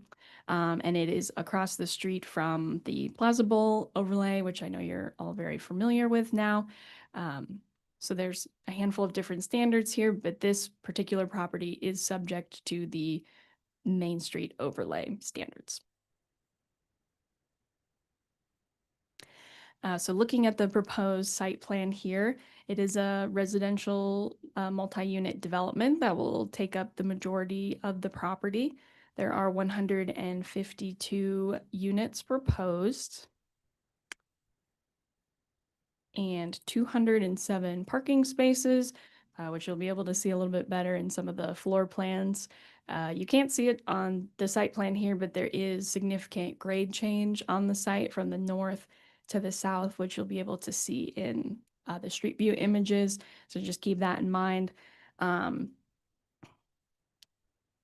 Also, there is one deviation requested to the council, which relates to the minimum lot area per unit. So this property is zoned R-0.5, so that's a higher density zoning district, and it requires 500 square feet of total lot area per unit, which in this zoning district would allow about 19 units.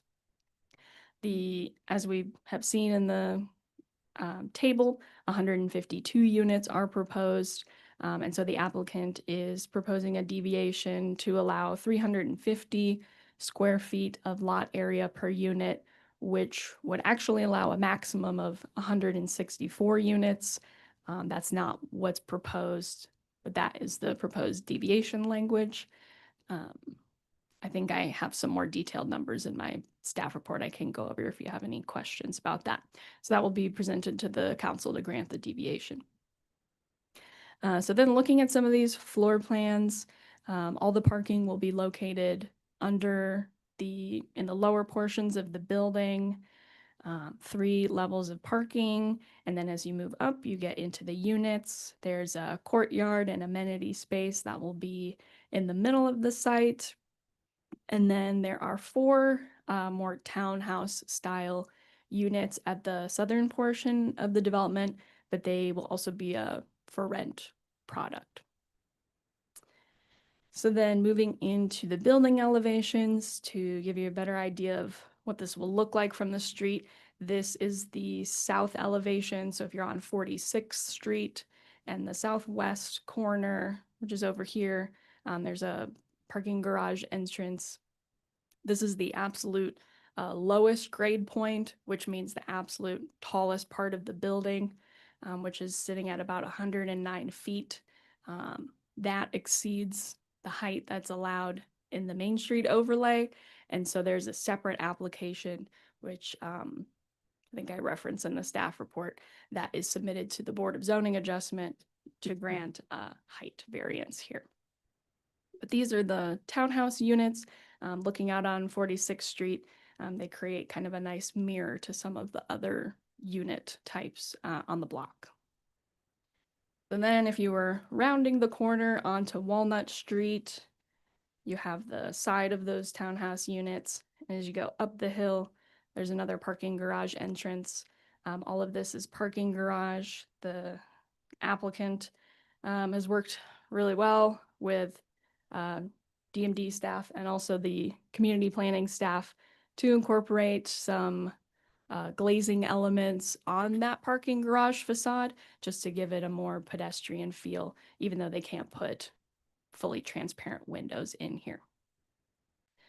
So then we have the north elevation at the top of the hill, and then the west elevation, which you won't entirely see because there's some other buildings to the west. That's kind of, we went around the block here. And then some renderings, again, to show you in detail. You can start to see a bit of the grade change here, which you'll also see in the street view. And then one more kind of difference of this project, because it takes up so much of the site, there's limited opportunity for landscaping. So the applicant has opted to pay a partial fee in lieu to meet all of the landscaping requirements. So then looking at the street views, did not get a chance to actually go out to the site. So these street view images are fairly old. This building is long demolished since 2022, but this is on 46th Street as you're driving towards the site. This is where the building will be. And then rounding the corner again, this is where the townhouse units will be at the southern portion. And then as we go up the hill, this is the northernmost portion, which will abut an existing building. And this is the northernmost portion, really. So you can see it's a lot of grade change, and the building will maintain the same roof line across. So the building height will vary significantly. And there is, as I mentioned, there's also that other application for variances for the height. There's also some variance to the transparency on some of the upper floors of the building to deviate from what's required in the overlay. So that application will go to the Board of Zoning Adjustment, and this development plan will be on pause before it goes to council until those variances are granted in case any adjustments need to be made to the plan. And with that, staff is recommending approval with conditions, and I can take any questions. Okay, any questions from the commission to staff? I'd like to hear applicant and then. Okay. All right, let's welcome the applicant then. Good morning.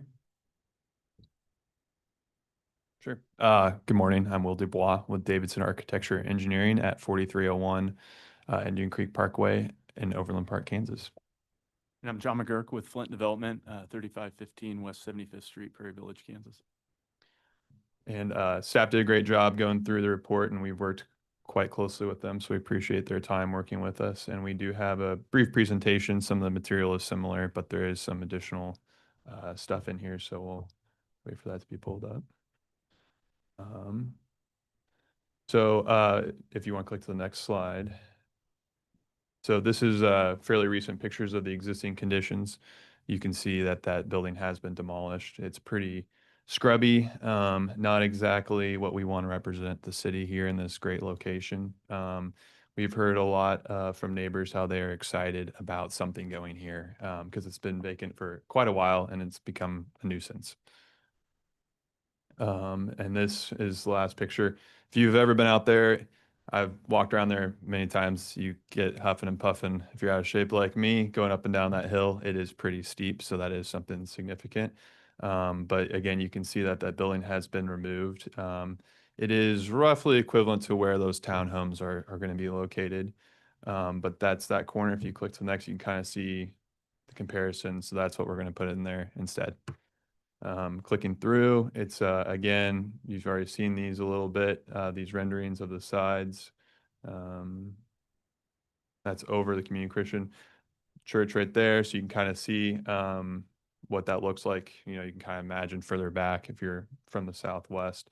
On the next page actually kind of shows, so you can see a little bit of how the topography is stepping down. And you can also see how with the townhomes, one thing we're intending to do is kind of meet the neighborhood where it is with those colonnades that are on that south side. The townhomes are going to be a similar height. They're also brick. We're not mimicking the architectural style of a historic colonnade, but I think we speak to it rather nicely. And you can see on the upper end that extended Say America that is now part of KCAI. The building kind of relates to it on that side. And then the Ponce on the west is also relatively tall, similar number of stories. So it kind of bridges a gap in between some of those buildings, we feel. That was just a site plan to discuss. You can kind of see again with some of the buildings nearby. You don't mind clicking to the next page. I'm trying to remember what else we have. This is a list of meetings that we've had with neighborhood groups that we've reached out to, that have reached out to us. We've had discussions and a multitude of forums to hear concerns from people on the Ponce to the west, people in the atriums to the east, people in Oak Hall further up the hill. And then also, of course, a required public engagement where we sent out, gosh, I think it was about 240 letters to people. There's a lot of condos in that area, so a lot of mail. And we've had some individual correspondence as well, but we've tried to be very active in engagement with the community because there's obviously a lot of people that feel very invested in that area, and we want to make sure we're doing right by everybody. So we're excited about this project. We think it brings some good infill development to an area that needs some additional density along the streetcar line. And we're happy to answer any questions. Okay, any questions for the applicant? If you have 140 or 52 units, how much parking do you have? We have 207 parking spaces. So we're about 1.37 parking spaces per unit. This was actually rezoned. It was probably been 9 or 10 years ago. And that was one of the big flashpoints with that. And that what was approved there, we're actually above their parking ratio. We understand parking in this area can be tight. Some people wanted us to do less. City requirement, as you know, is 1 per unit. We're doing a little bit larger of unit. We think, we'll have people that have cars, even though we're right by the streetcar. So we want to make sure that we were providing enough parking. The reality is we have 40 feet of grade change from the top of the hill to the bottom of the hill, which works great for 3 levels of parking, which then gets us to that 207. So we're overparked. We have a multitude of reasons why we think that's great. And it worked with kind of the topography of that site. Just having such that steep, we're able to build that garage into the hill. Are any of the units going to be low income housing? No. Okay. It'll be all market rate. The parking includes visitor What's that? parking for visitors. Yes. Visitors. Yes, that was a conversation we've had. Since we're overparked, we will probably have, we want that door to be, the garage door to be completely access controlled just for safety purposes. So we'll probably have some visitor parking in that garage. That's our intent. And if you have a visitor coming, you're a resident, you'd probably have to give them a code or get their license plate, and we'll use technology to kind of let people in and out of that. But we want to make sure that that garage is completely access controlled, but then also not contributing to having more people parking on the street. Because there is a lot of street parking there and it gets pretty congested. So we've heard that from the neighbors. So Because I've been in that area and there's no parking. So, yeah, no, it's pretty tight. For transparency, I want to note that my parents own a condominium adjacent to the project site. I don't have any ownership interest or financial benefit, but want to disclose that and still plan to participate. Is that all right to participate still? I don't see that as a conflict since you don't have any financial involvement in this project. So with that, because I know the Ponce very well, Genevieve, could you pull up slide 13 in your presentation? So Genevieve mentioned, well, first I want to note, I really like the addition of the different type of, row home. Like, I think that's just, I'd like to see more projects doing that. I feel like it makes it way more contextual to the area and to have like that variety.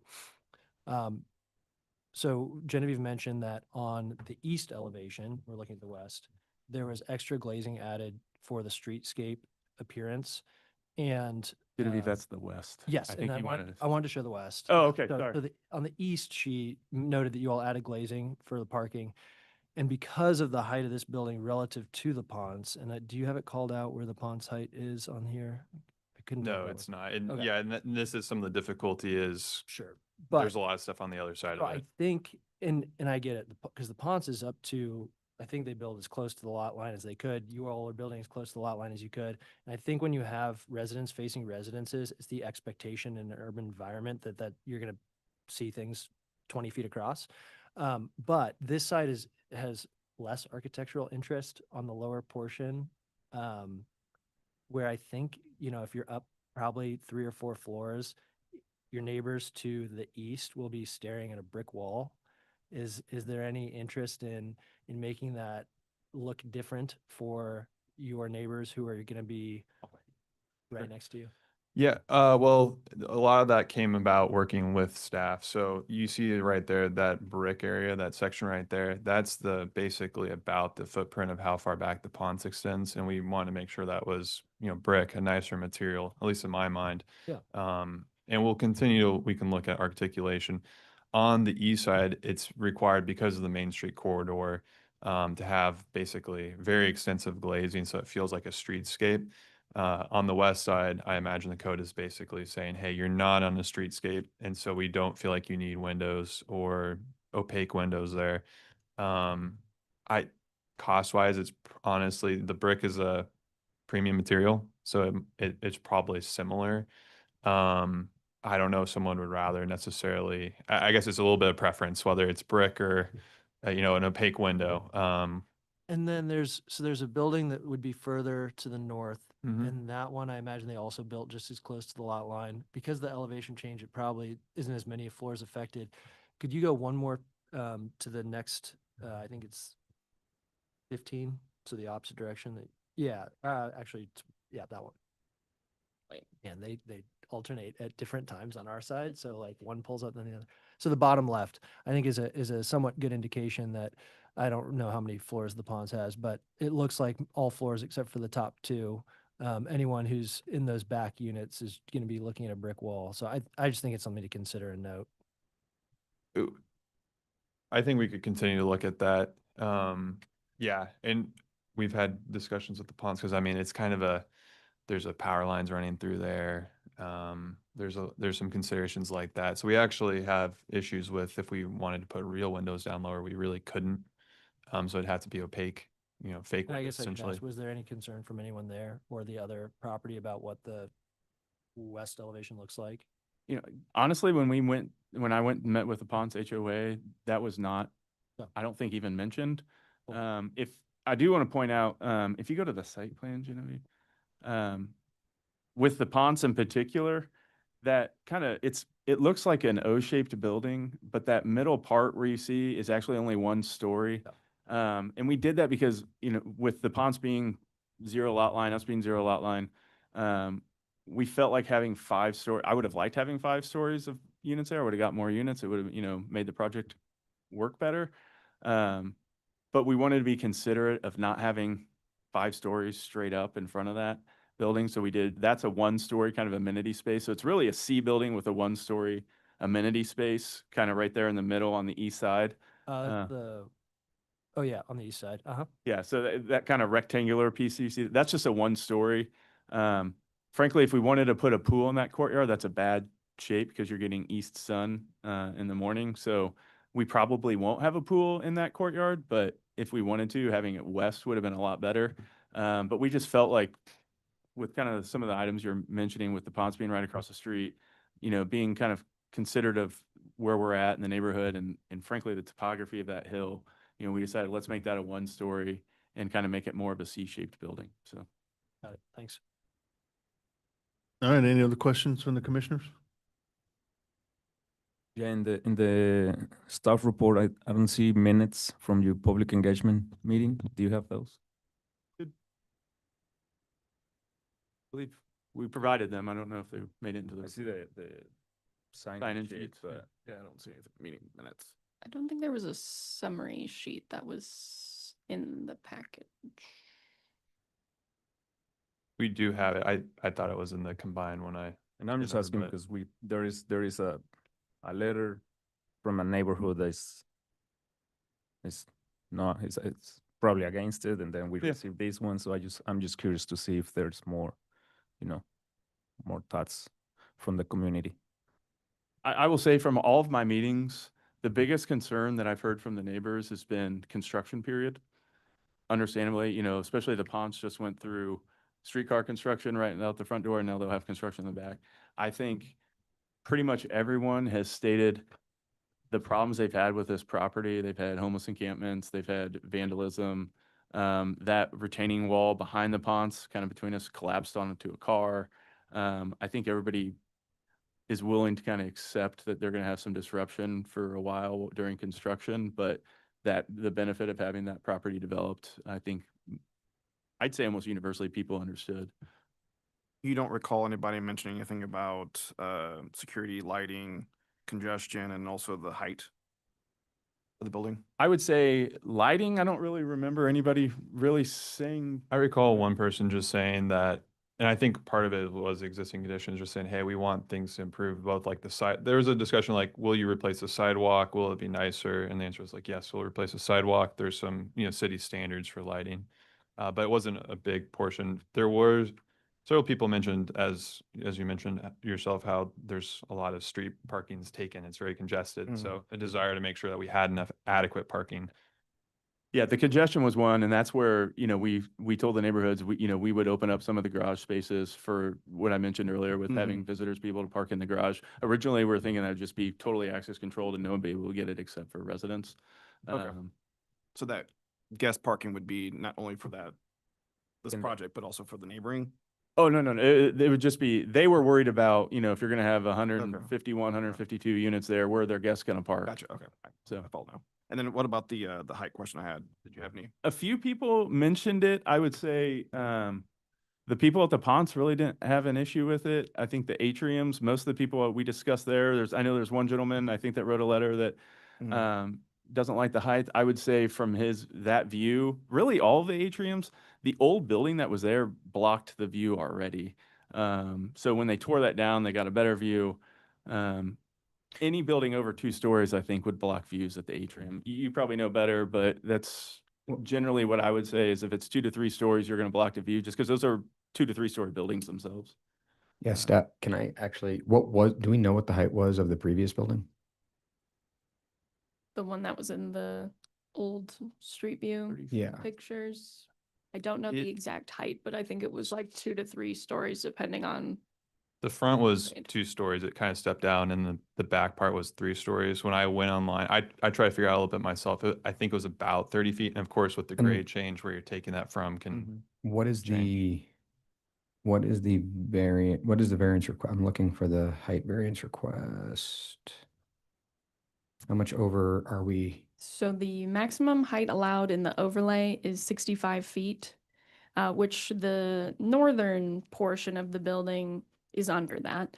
And the southwestern corner that I mentioned, that's the absolute tallest point. That includes all the parking garage, all the levels of units. That is 109 feet.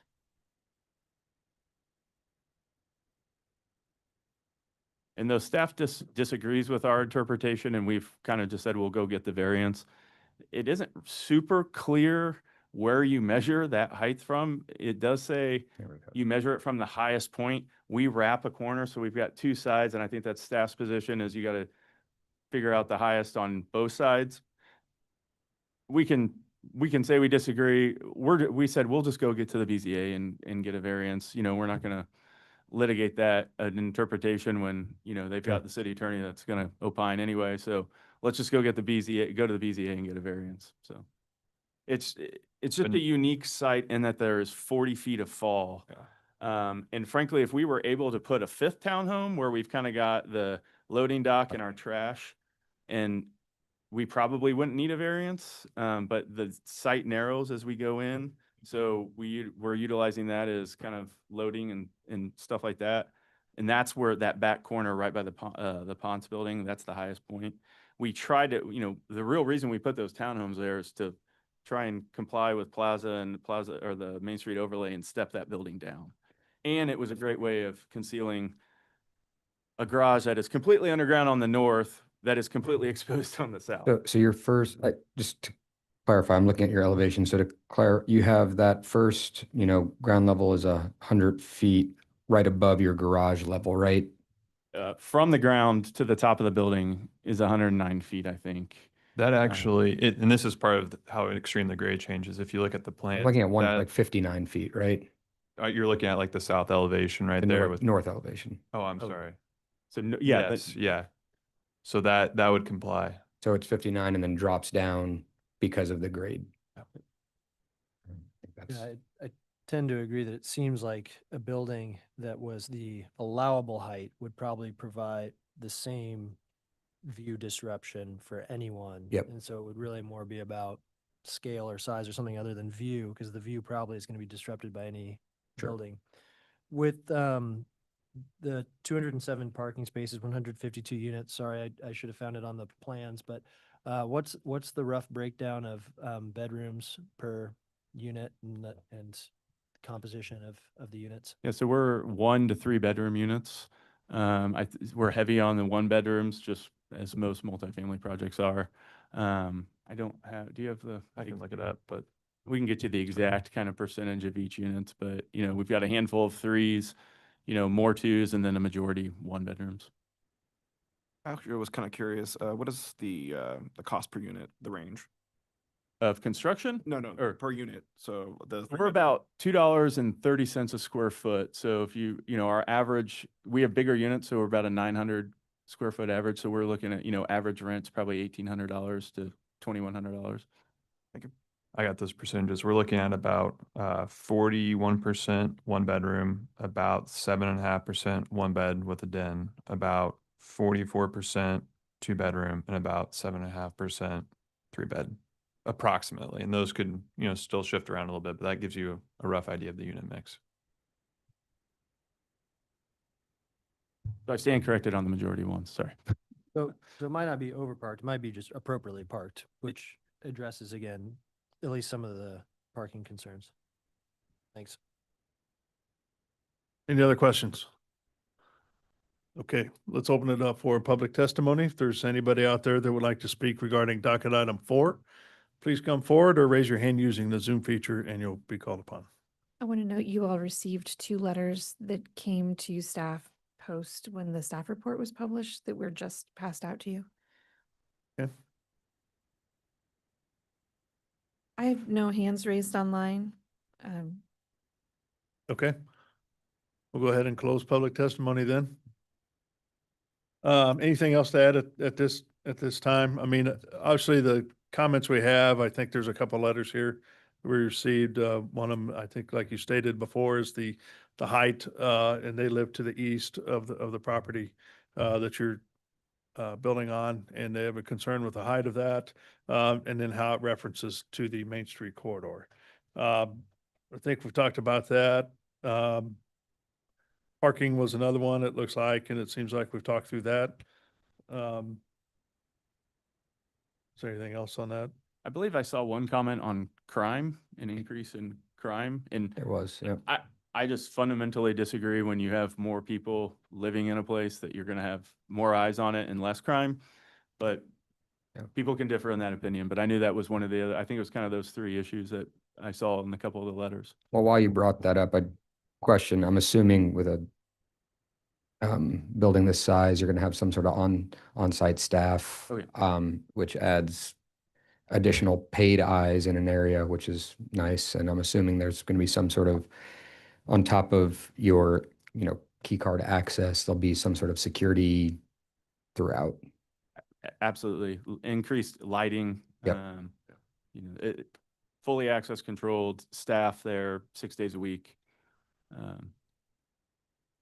Because of the genesis of the Plaza Bowl, I think people at the Atrium are probably the most knowledgeable of it anywhere because of who created the bowl and lived there. And I do think that it's a thoughtful design from the east in that with the amenity space being 1 story and with the townhomes, I do think that helps a lot. And I think that was a thoughtful way to design it. Yeah, the design of that step back really kind of adds to the project. So good job. Okay. I do have some additional comments just for design, and again, none of this is anything that I want to condition, but like with that attention to the design at the corner of that site where there's that sort of acute angle in the street grid, I think the attention to the design there is really successful, especially with like the verticality of the elements and the sort of proportions to it, I think is really successful. To me, the portion above that is a little bit in conflict with it, and I'd almost like to see a little bit more sort of relationship between those two. I think like one thing that could help with that is changing the proportions of some of the windows. So right now, all of the windows in the project, though I know it's a sort of standardized size and dimension that you have across the entire project. I think rather than seeing like square windows, something that's more vertically proportioned can help relate back to that. So there's not so much deviation between those two styles. And then just the other thing for me, maybe is just like a little bit nitpicky, but the black caps on the top of the building, I don't think are as successful as you wish, but I think everything else with the project will be a nice addition to the area. So You're offending him, not me. We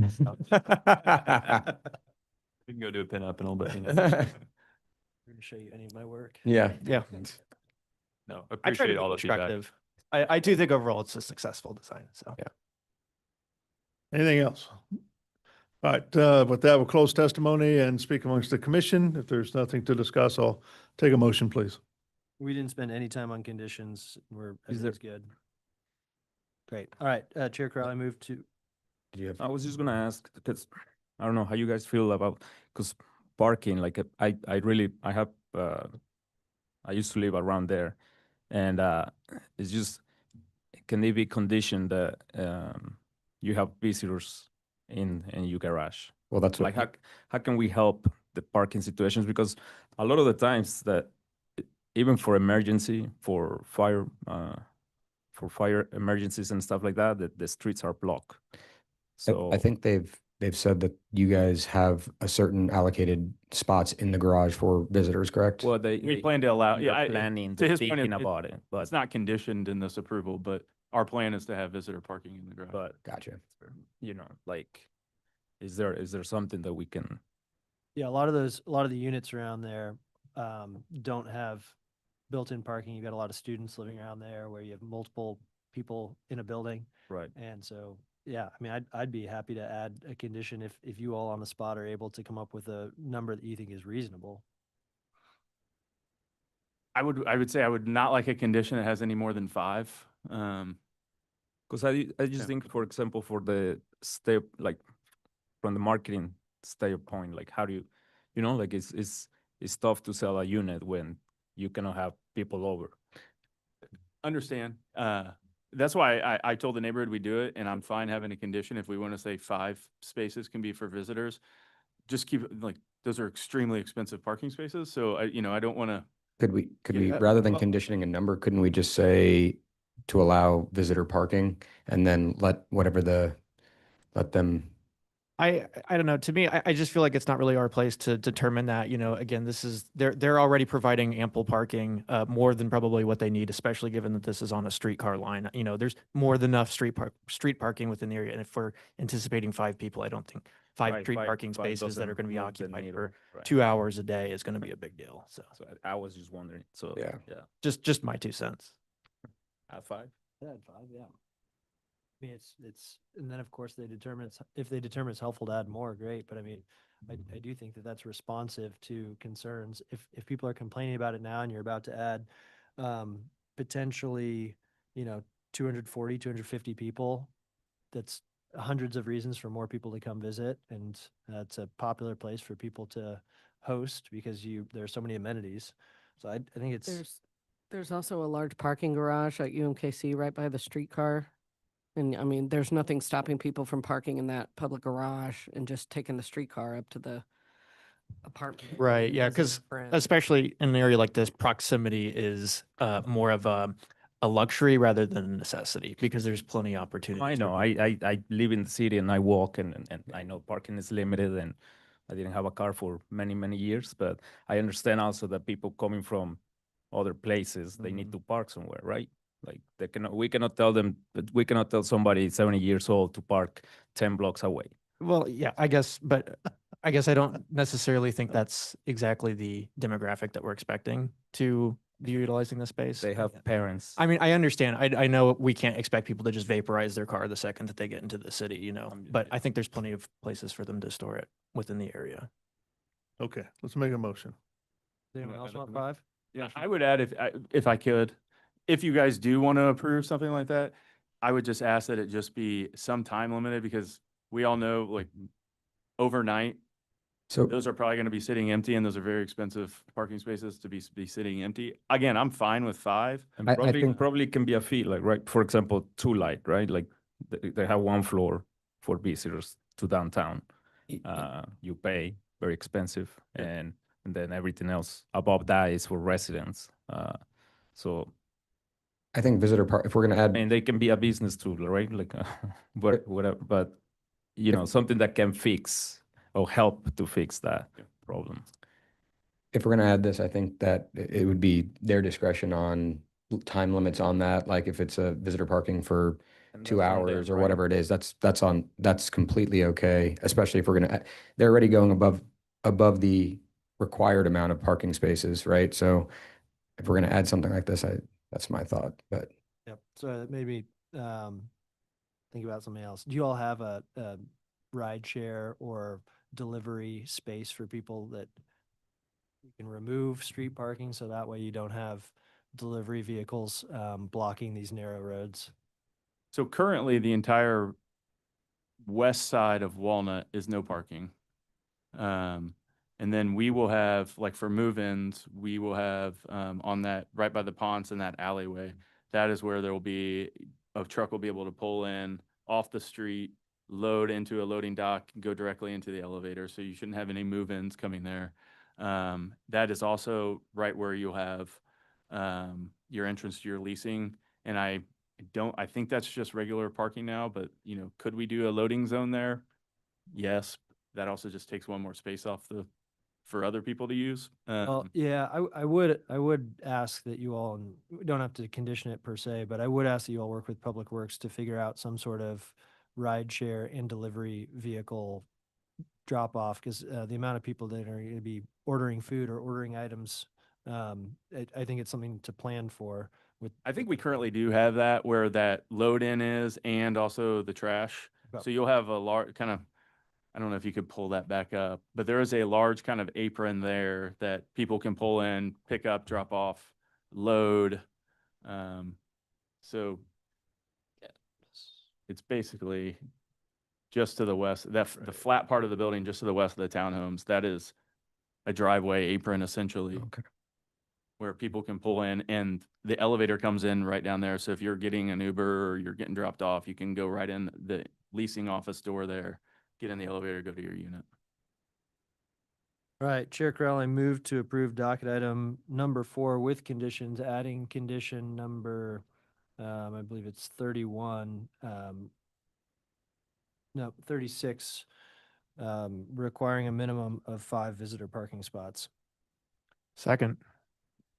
So I've got a motion and a second for approval of docket item number 4, with the addition of the one condition. So Margaret, can you take roll call on the motion, please? Parkin, Aye. Crowell, Aye. Enders. Aye. Forbes. Aye. Hassick. Aye. Lynch. Aye. Merle. Aye. Padilla. All right. Looks like the motion passes. Thank you. Thank you all. All right, so we've got 5, 7, 8, 9. So we got 4 cases left, and I want to power through them before taking any kind of lunch. However, I need to take like a 10-minute break, just to refill the water and go to the restroom. Yep. So let's take a 10-minute break. Is that all right with everybody? Yes. Yeah, thank you.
Yeah. You know, I think we just solved it. Yeah. Ready? Yeah. It's insulated foam. It's like foam that goes, it's like a stucco. It looks like stucco. All right, let's see if we can get our meeting going again since everybody's back. The cap, the cap. You already unmuted, did you? Yeah. Presentation up. Well, damn. Oh, so we need a second here. Well, this happens, I guess you can open up the case if you'd like to do that. I'll start opening up the case of docket item 5.1, case CD CPC 2025-195, a request to approve an area plan amendment to the Greater Downtown Area Plan from medium density residential to downtown mixed use. And item 5.2 is case CD CPC 2025-179, a request to approve a rezoning without plan from R 2.5 to B 3-2 on about 0.11 acres generally located at the northeast corner of East 26th Street and Holmes Street. All right.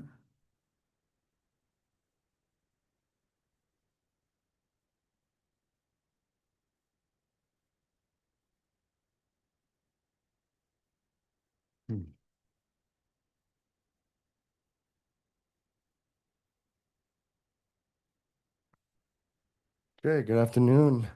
My name is Alec Gustafson with the Development Management Division. This is docket items 5.1 and 5.2 for 2561 Holmes Street. It's a rezoning. The property is located in Midtown and just surrounding the area, you have kind of a grouping of different zoning districts. You have R 2.5, B 3.2 to the south, B 4.5 to the southwest, and then R 1.5 to the direct west. The subject site is along East 26th Street and Holmes Street and currently zoned R 2.5.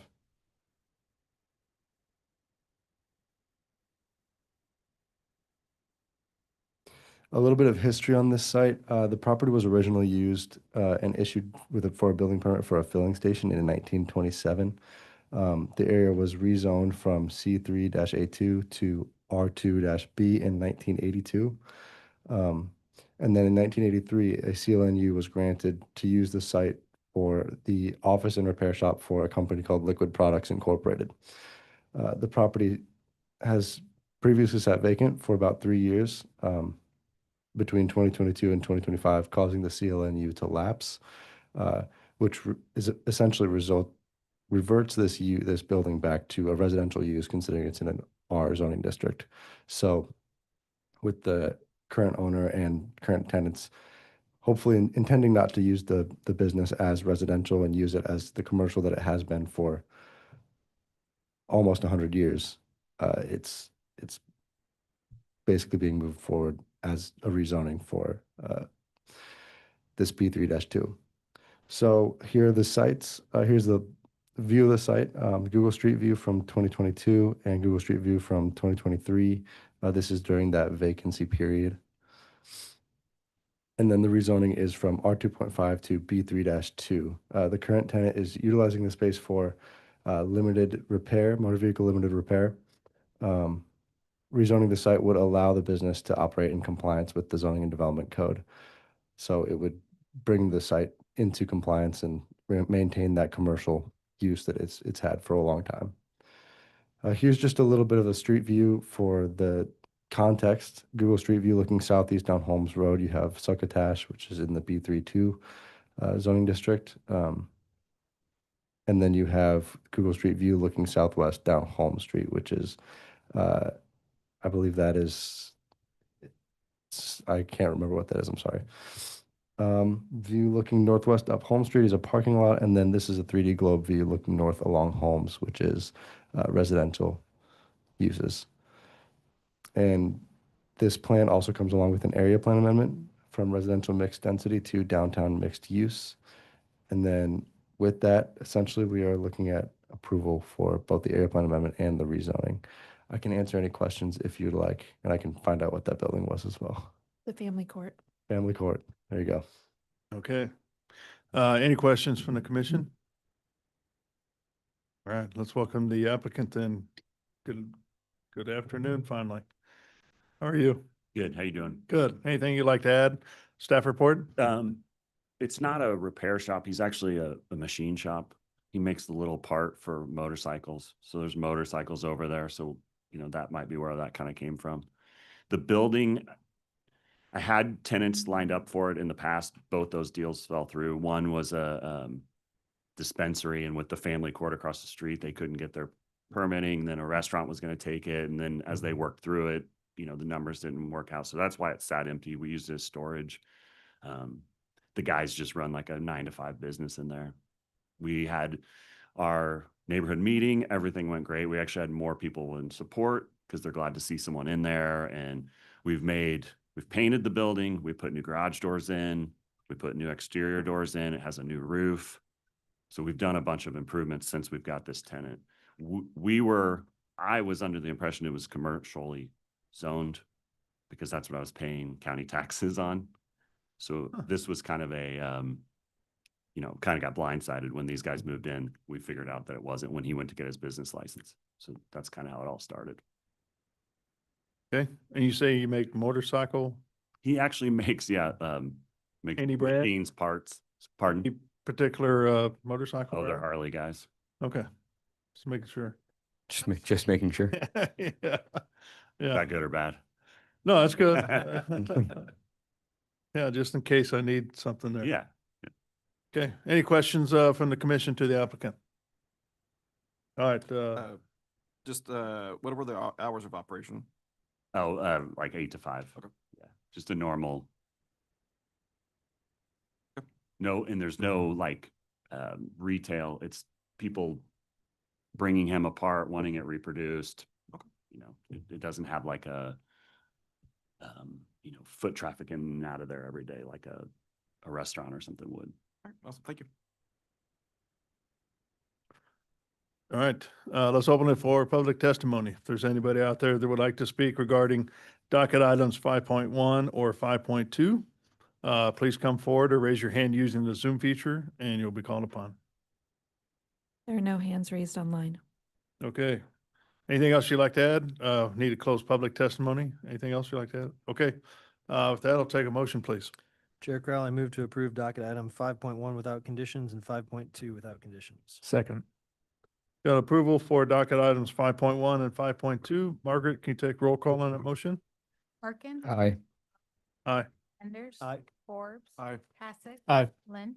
Aye. Morale? Aye. Padilla? All right. All right. Looks like the motion passes in. Thank you very much. Thank you. Okay, let's move on to docket item 7. Docket item number 7 is case CD ROW 2025-36, a request to approve the vacation of a portion of public right-of-way in District M1-5 of about 35,000 square feet generally located on North Olive Street between Rochester Avenue and Nicholson Avenue.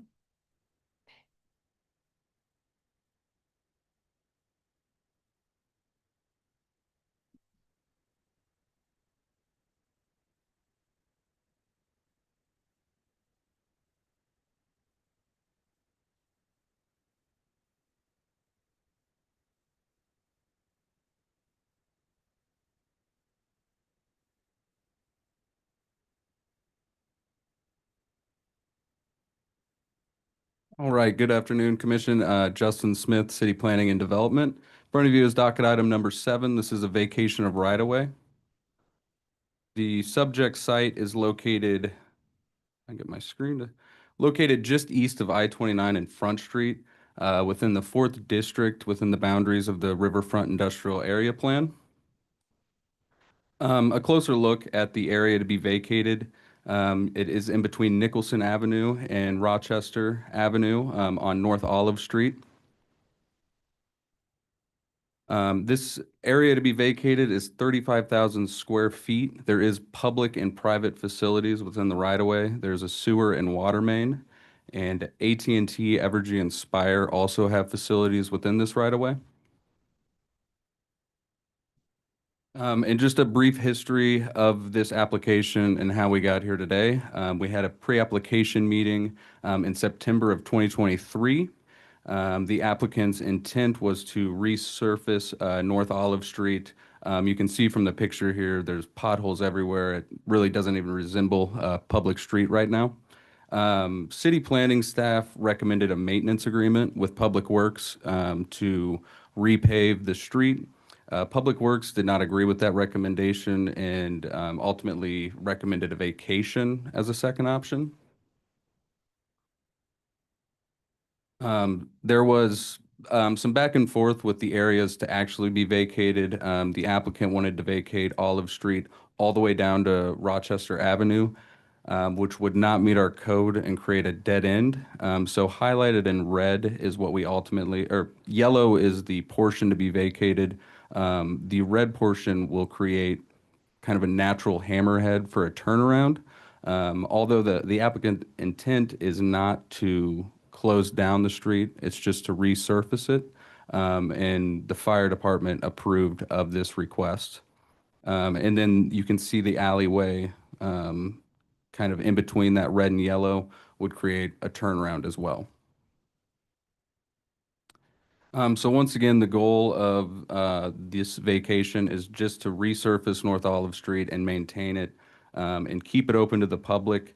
The applicant is open to providing a public access agreement or a private easement with the property owners on the corner of Rochester and North Olive. I will note that with the conditions of water and the private utilities is once you form those easements, you can't build anything on a certain amount of feet in between them. So it does create, they would have to relocate all the facilities in order to build anything across this right of way. So some potential access condition language would be that the applicant provides a public access easement of the full length of the vacated portion of right of way. It would be a little bit different because there's equal ownership on both sides, so it wouldn't be multiple parties trying to obtain a public access easement. It would be one party. And then here are just some more pictures showing just all the potholes and that it does need to be maintained. So with that and the fact that we can't get a maintenance agreement, staff would recommend approval subject to conditions, and I can answer any questions. Okay, I guess- go ahead. My very first question, I'm not sure Public Works is on. Why Yeah. are they against the maintenance agreement? That was my question as well. I think Public Works is on. Bassinetti one, I'll promote him to panelist in order to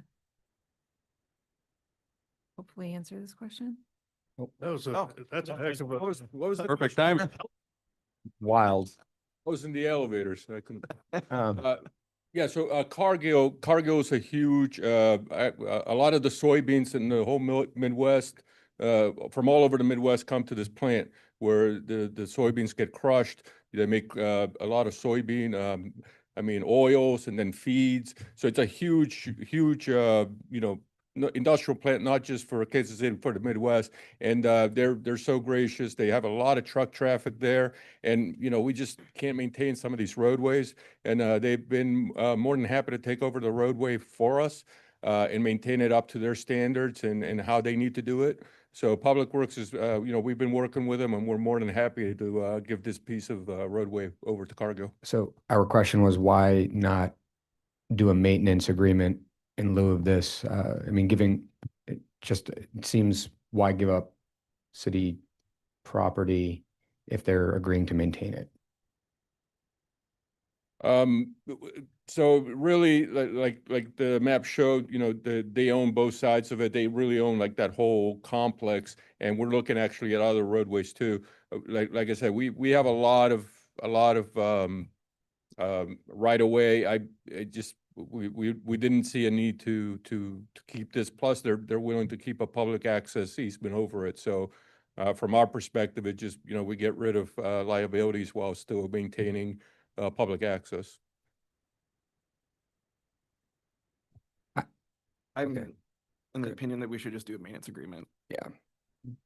I said I'm in an opinion of keeping the maintenance agreement instead of giving away city property. That's my opinion. Yeah, I've had this stance in quite a few other cases, and relinquishing ownership of city-owned property to me is not advantageous for the future of Kansas City, especially when we have an owner or an adjacent property owner that's agreeing to maintain it, correct it. You know, And also another point too about once you have the easement, you can't build, so that kind of constrains what you can change for the future land use. I mean, there's a lot of things to think about. Well, you can't build within a certain number Yeah. of feet, correct? Right. So Exactly. it would probably limit what can be built, but Exactly. not. Yeah. Yeah, but they can still relocate the utility if they want to build what they want. correct. And that would happen in this kind of a case. They're going to build to suit. Mhm. And they would have to relocate the utility accordingly. And everything around there is industrial, correct? Mhm. That's correct. So what was the reason for her not, it was a preference to not have a maintenance agreement and instead just vacate the property? Yeah, I mean, the vacation, to us, we vacate, quite a few roadways, especially, we're not against it. Okay. How long has Cargill occupied this space? May I? Yeah, Chairman? please. Yeah. First off, good afternoon. Thank you for the time, commissioners. I know we're the last item on the docket and we appreciate, or We one of got, the. we got a couple more. Close towards the end. So thank you for the time, first off. So I'm Hillary Myers. I'm here on behalf of Cargill. I lead our U.S. soybean meal business. So I'm here with Scott Niemeyer. We're both from Cargill on behalf of our plant located at Nicholson Avenue. I will turn some time over to our council to walk through our presentation because your concerns, there's real concerns here and they're valid. And we've been at this property for several years. This is our largest soybean crushing plant in the United States and is one of the largest in the United States, even when looking at our competition. To understand kind of the use case of this plant is actually important. As Nicholas mentioned, when we crush these soybeans, one of our primary ingredients we produce goes into animal feed. So every single day we are feeding chickens and hogs and turkeys in this regional area.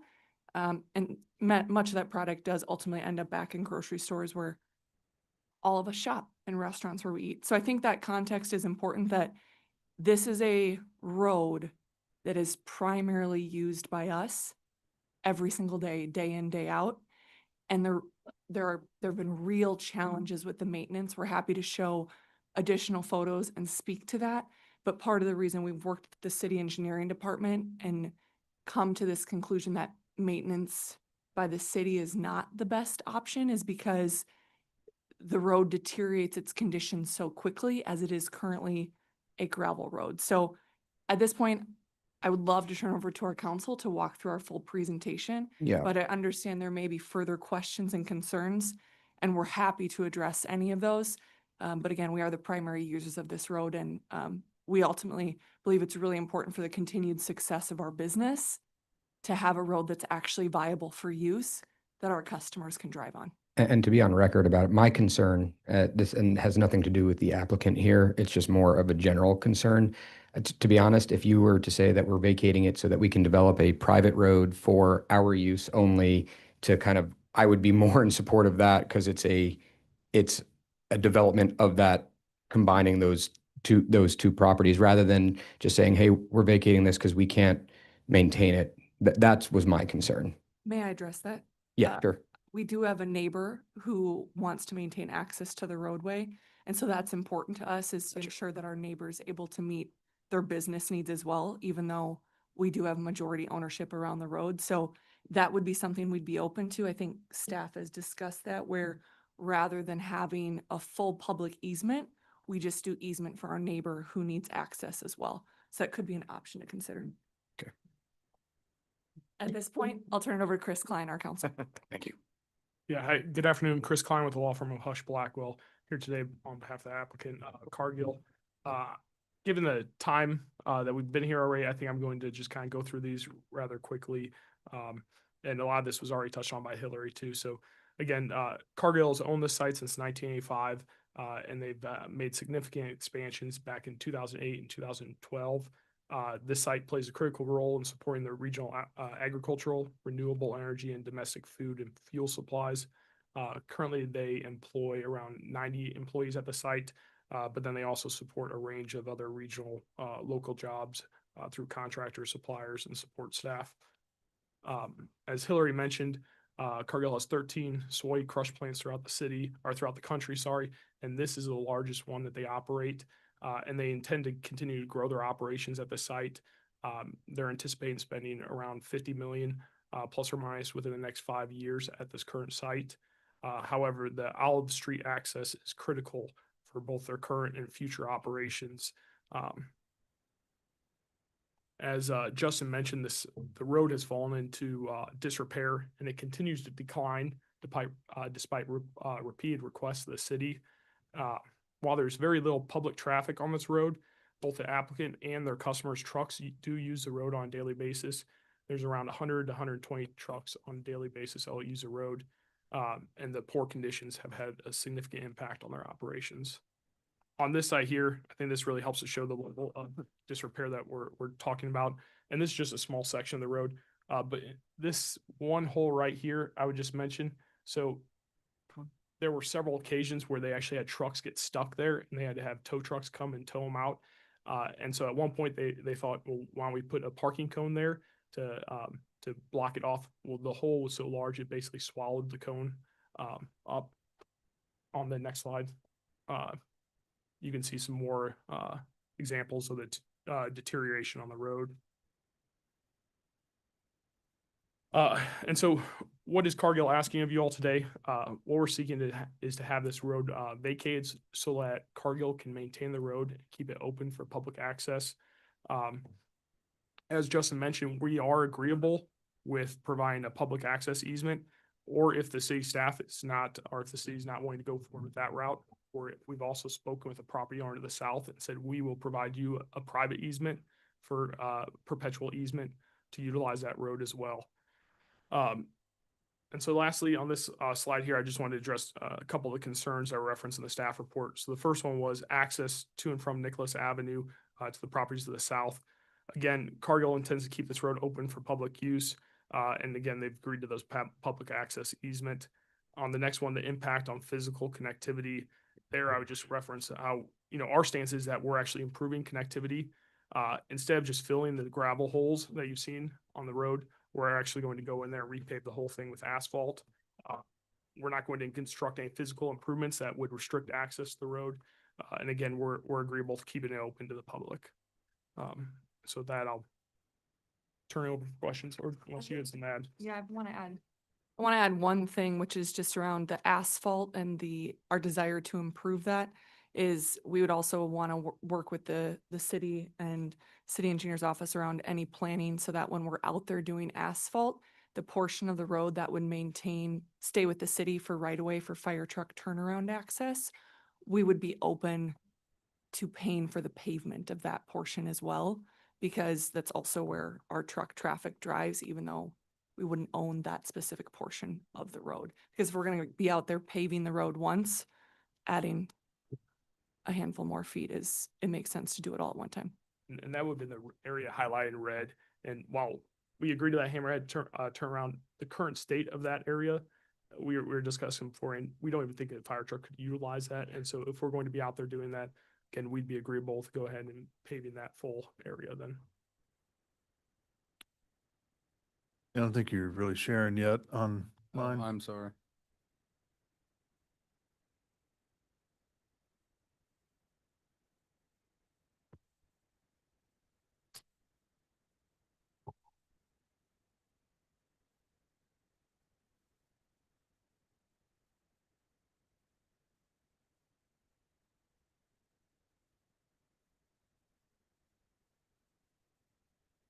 Technology. I'll have these problems. Here we go. Maybe. Oh, there we go.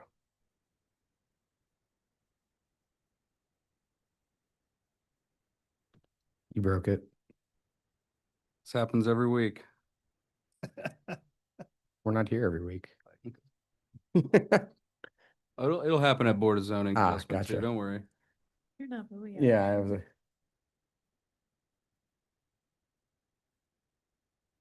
Okay, there we go. Yep. There's that red portion. Okay. Anything else you have to add right now? No, we have nothing else. Okay. Most of your access, so you come down North Olive, do you use Rochester any to go back to the east and back up, or does it, your traffic turn around inside your plant somehow? There's a turnaround for after they get loaded, they come right back out the way they came. There is occasionally some that go that direction, but very, very few. So there's some kind of turnaround area within your site to go back out? Yep. And then the property owners you're talking about to the south, it looks like, is it the PIA? Looks like they're one, as you go south, they're on the east side, and then the west is a Missouri Improvement Company. So the PIA property, that's actually property that we lease from the PIA as part of an incentive program there. The one that we were talking about, the property owner, would be on the northeast corner of that Hammerhead turnaround you see there. It's that property owner at that location that had some concerns. Okay. Gotcha. All right. Any questions for the applicant? Anybody has? Not for the applicant, but for the city. Ask away.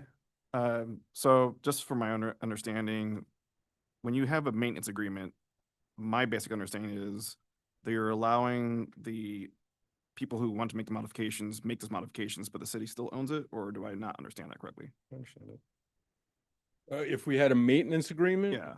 Yeah, I guess a maintenance agreement would be, everything stays the same, and then we allow, because, when the city owns the roadway, nobody's allowed to come in and start, Right. making modification, things like that. So, an agreement like that would, have some terms to it, and, but, the city would still be responsible for like inspecting the work and permitting so an agreement would be still, have a lot of involvement with permitting and things like that. Inspections and, I don't know how long the agreement would be for. Okay.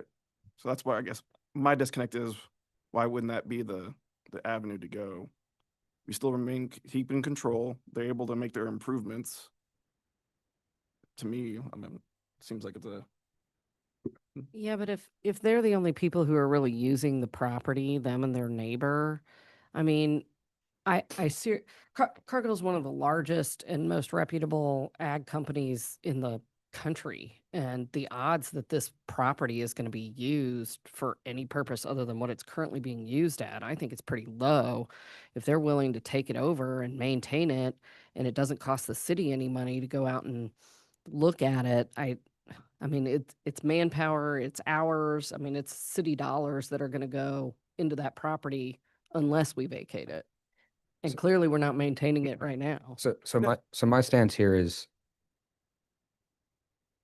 I definitely agree with Commissioner Forbes on holistically how this works. And the reason why is I don't want to set a precedent. If we don't maintain roads, adjacent properties can just take over the road as their whatever. And so it's a larger thing for me, just because I think that there's quite a bit of deferred maintenance, especially in our roadways in Missouri, very well documented. And I don't want that to become a path for the city to say, oh, let's just get rid of this stuff. This one is a different situation. I actually do agree with this one. And I think that because of their placement and what they do, it makes sense on this road. I just want to make sure that it's understood that I don't think that that's the right route generally for a city-owned street to say, oh, well, we can't maintain it, so let someone else take care of it. I can agree with that and support that. I just think this is kind of a unique situation too, that I don't think is going to set a precedent for other vacations. Yeah, I'm just putting it on record because of. And I also want to go on the record saying the same thing. I just don't, this is a unique case, but I just want to be very cognizant, and to make the assumption that this land will never be used for some other purpose, I think is premature. I think we need to think about not 50 years, 100 years, 150 years. The decisions that we make here do impact for many years to come. So that is a reason why I feel like it still should be in the city's hands. So. Okay. Any other comments before we go to public testimony? I think, from my standpoint, I agree with Commissioner Lynch. It's used primarily for Cargill. And by them taking over the maintenance and the ownership of that, they can do the work at their leisure, without having to go through, because it's not Nick's fault, but there's a lot of policy and things with doing things with the city. It takes time. They got a budget, and it's a 3 to 5 year process before anything can happen. That's why, frankly, nothing's happened here, because they just don't have the funds to do that, because they've got hundreds and hundreds of other miles of stuff that they've got to take care of as well. So by vacating this gives the property to Cargill, in my opinion, that they can then operate, maintain, still provide the access. It seems like a good plan, to do what they need to do to serve their business as well as maintain access to others down And there. I will also say that for this case, I'm in agreement. I'm just saying for the record. Yeah. That just like Arkin was saying, that we just want to be very careful with any future. Sure. I think one of our things we try to do here is you take each case individually. You don't, just because we did that there, we're going to do it here. You know what I'm saying? Yeah. That's fair. Every case is unique. So with that, let's open it up for any public testimony. So if there's anybody out there that would like to speak regarding docket item number 7, please come forward or raise your hand using the Zoom feature and you will be called upon. We do have 2 hands raised online. I Okay. will first call on John Mole. Thank you. My name is John Moley. I'm an attorney. I represent Sam DiStefano.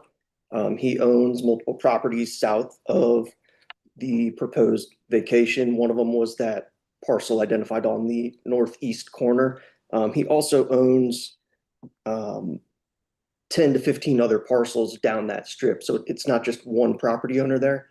They've been there since 1963, and they own and operate their commercial business there. It's a commercial trash hauling and a container business. That's their primary access, Olive Street there. And to take that away is critical and a massive concern, and then they would lose access. And that's an issue. I don't understand why a maintenance agreement is not being considered here, or not the preferred path, especially since Cargill is willing to take that on. One comment, the red camera head component and the slide shown with all the potholes where the cone falls under the water, that property was not part of the proposed vacation. That's what's right outside of our property. And our property faces and fronts Olive Street. That is our primary access for our trucks, how they back in, how they're serviced. And so to take that away and to vacate that really hinders, if not cripples, our business. Not to say that they intend to keep it as public right away or some other mechanism. Intentions can change, ownership can change, and then we're dealing with a private right versus public right away. And it gets more difficult and costly. And then it's us versus Cargill, which is putting us against a massive company. And just because they're a massive company, I don't know that they should be getting preferential treatment on vacating a property, especially when they're willing to sign in a maintenance agreement and maintain it. We don't have any other practical access since our garages face that street. Turning around that bend and going down Rochester is not practical. The trees hang over, it would damage our trucks, their houses and kids down there. It's not safe. Alternative routes just don't work in this situation. And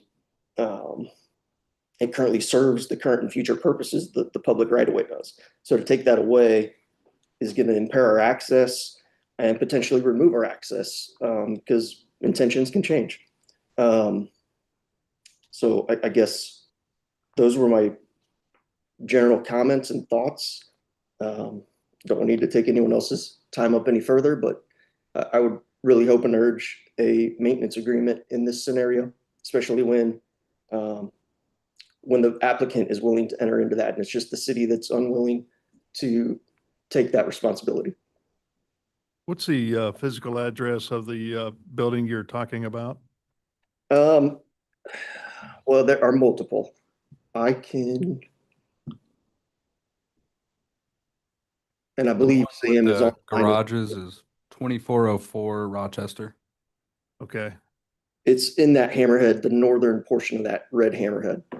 The slide that was shown was our property. So technically from that side, or I guess looking at just the street grid, Olive is not the only access. You got Rochester over to Garland that goes all the way to the same connectivity as Olive. Yes, Olive's the primary, and making that turn is just not practical and or safe. Okay. All right. Thank you. Yes, thank you. Next is Sam DiStefano. I'm sorry. Sam DiStefano. And address yourself. Hello. Hello. Yeah, I'm Sam DiStefano. Me and George DiStefano are the property owners of 2404 Rochester and the property towards the south, which we own.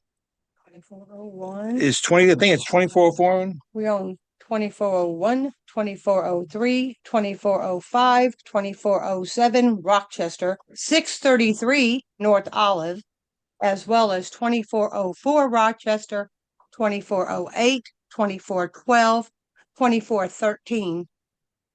We own all that property on Rochester, along with the Olive property at 633 North Olive, which is basically the very south piece of property that we own that's adjacent to Cargill's turnaround at the south end of Olive Street, that's adjacent to the train track that's down by there. Now, we've owned this property since 1963, and we have been in this building since 1963 at 2404 Rochester.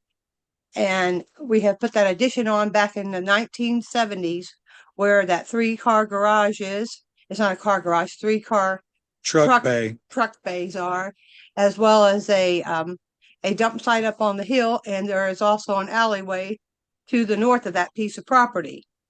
And to be quite honest, the street at one time was maintained by the city and asphalted. As time has went on, the city never has repaired the street. All they do is continue to put gravel and gravel dust and rock on the street instead of basically repaving it. Now, they've repaved every street down here in this area to more or less be a betterment as well as a way to get around down here without any problems for PD, the Kansas City Police Department or the fire department. And people do use Olive Street when they come off of Front Street to come down to the J. Riegers that's invested a ton of money down here, as well as the bar down here at Knuckleheads that has weekly people coming into this area for entertainment. And for them to turn and more or less close down this street, but you're going to leave it as a public right of way, but it's going to be maintained by Cargill, isn't a good situation here. The city needs to continue to maintain that street so it is a public right of way for the people to come down into this area, and the people that also go down to Electric Park down there, and they have kids that play ball games down there at that ballpark, so that they have access to this area without having to go around or choose an alternate route. And they talk about the utilities being underneath the street. There are several utility services underneath these streets. We have witnessed and had the front of our piece of property shut down for months while they put in new sewer drains. They were approximately 8 to 10 feet in diameter. I mean, there's massive type of utilities that are being run underneath these streets. And if they're going to maintain them, Cargill is, who's going to maintain these maintain these public service lines that are underneath these streets that are here? Okay. I think we understand. Thank you. Is there anybody else? No, those are the only hands raised online. Okay. So go ahead and close public testimony then. You have a opportunity here to respond. I think the only thing that I would add is, as we stated before, we are more than willing to add as a condition to approval of this perpetual public access easement, or if the city didn't want to go that route, even a private access easement agreement with that particular owner that you just heard from. Again, that would be recorded against the property, run with the land, and so it would prohibit us from ever, denying access to that road. Thank you. Agree with that comment completely. The other point I would just like to make and leave us with is it's important to be practical in these situations. And we've talked about the amount of truck traffic that we have every day, that our neighbors use the road regularly. And Nick can even attest to this, but there was a moment in time when the road fell into such disrepair, I had to phone Nick and say, can you meet me at the plant and come see this? Like, we need you to come out and see how bad this is so that we can get city maintenance out to repair the road. And I actually think that's really important context, because when we think about Cargill having Olive Street and being responsible for the maintenance, being able to do it on our own timeline and ensure that every single day our customers and the trucks that take that road, also any easements we have, can operate on that road safely. We aren't having people get stuck. We're not having issues with damage to vehicles. Like, the priority here is daily safety of our operations. And for us to ensure that daily safety, candidly, I don't think it's in the best interest to be reliant on the city timelines. And it's more just more practical for Cargill to take that on as we're willing to do so. Okay. Thank you for the time. Thank you. Any other thoughts from the commission? Can someone help me understand where the first member or the first member of the public who spoke about their properties, where were those properties? Give me 1 second. Let me get parcel viewer pulled up. I think he said it was on the southeast corner of Rochester and Olive. If you look on. Yeah, it'll be the northeast corner. Northeast. Just to clarify, those were the same. So the one was the attorney for the property owner that you then heard speak second. So same properties. Gotcha.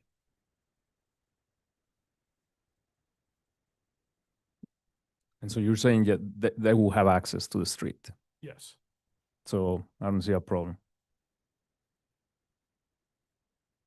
A question, if we do vacate this and we do condition in some kind of perpetual public access to this, is there a time limit that has to be assigned to that, or is it indefinite to that vacation? Forever. Okay. Yeah, it sounds like it would be indefinite and run with the land perpetually. Recorded easements are always going to run with the land, so even if they sell the property or build something else on it, it's still going to have that. Right, access and right. that's where I was curious with this too, is if it does change hands and however, long that time scale is, does that continue on? So yeah. Sarah Baxter, based upon my reading and understanding of 88-560-10, which kind of talks about the approval criteria for vacations, do you feel that based upon what you've heard and our understanding that what's kind of coming together as a potential approval is defensible and fine? Well, the criterion B requires you to make a determination that the right-of-way serves no current purposes and no future useful purpose is anticipated. So what we've heard from some of the folks that have testified is that it does serve a purpose for them, right? For the property owners to the south. The other thing I will say is, of course, that property owner grants an easement, they can always revoke that easement. The grantee has no control over that. No, we would grant it and it'd be perpetual. We'd have it encumber both the lands, and it could only be removed upon agreement from both parties. So we would have to have, if we were to grant to this property owner, we would have to have their approval to remove the easement ever. Okay, so you're saying you would require. We are agreeable to a condition to that extent. That's what the commission would like. But you would be granting to specific entities and not the public as Either a whole. one. So either the public access easement or the specific easement to this specific property owner. We're fine with however the commission would like to proceed. Okay.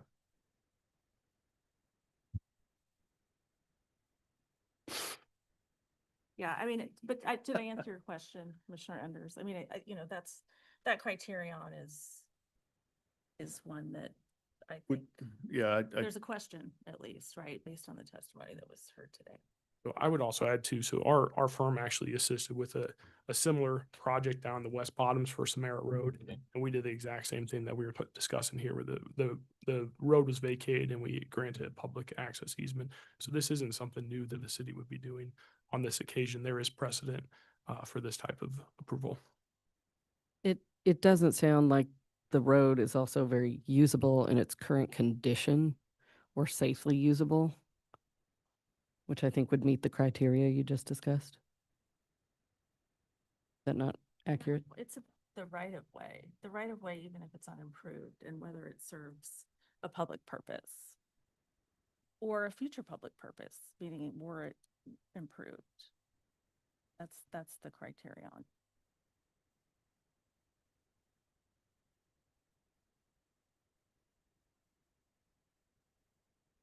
I think you can make an argument either way. Well, I see two scenarios, right? Like one where both parties need this road to be maintenance and fixed. Reality is the city won't do it or can't do it right now.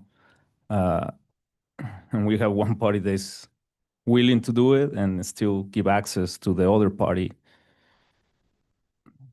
So I don't, like I don't know, a question for the other business owners: would you be willing to fix or cover some of the maintenance of this road? They already are by paying taxes.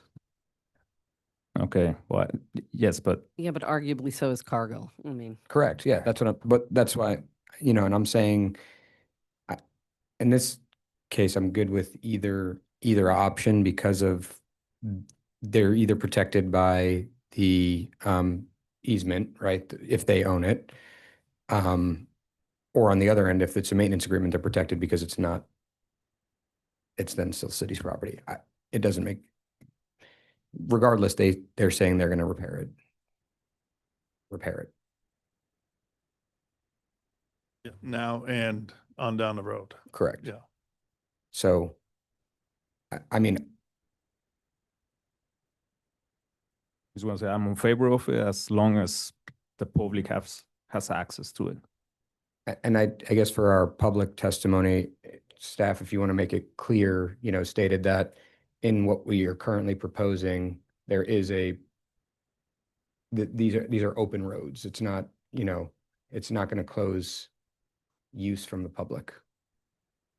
Yeah, I mean, with the private and public easements right now, for the facilities, kind of like Commissioner Crowell said, they would have to move all of those, all that infrastructure, reroute it in order to even build anything through there. So I think that is a hurdle in itself. Not that it can't be done, but it does provide some form of that road still being open.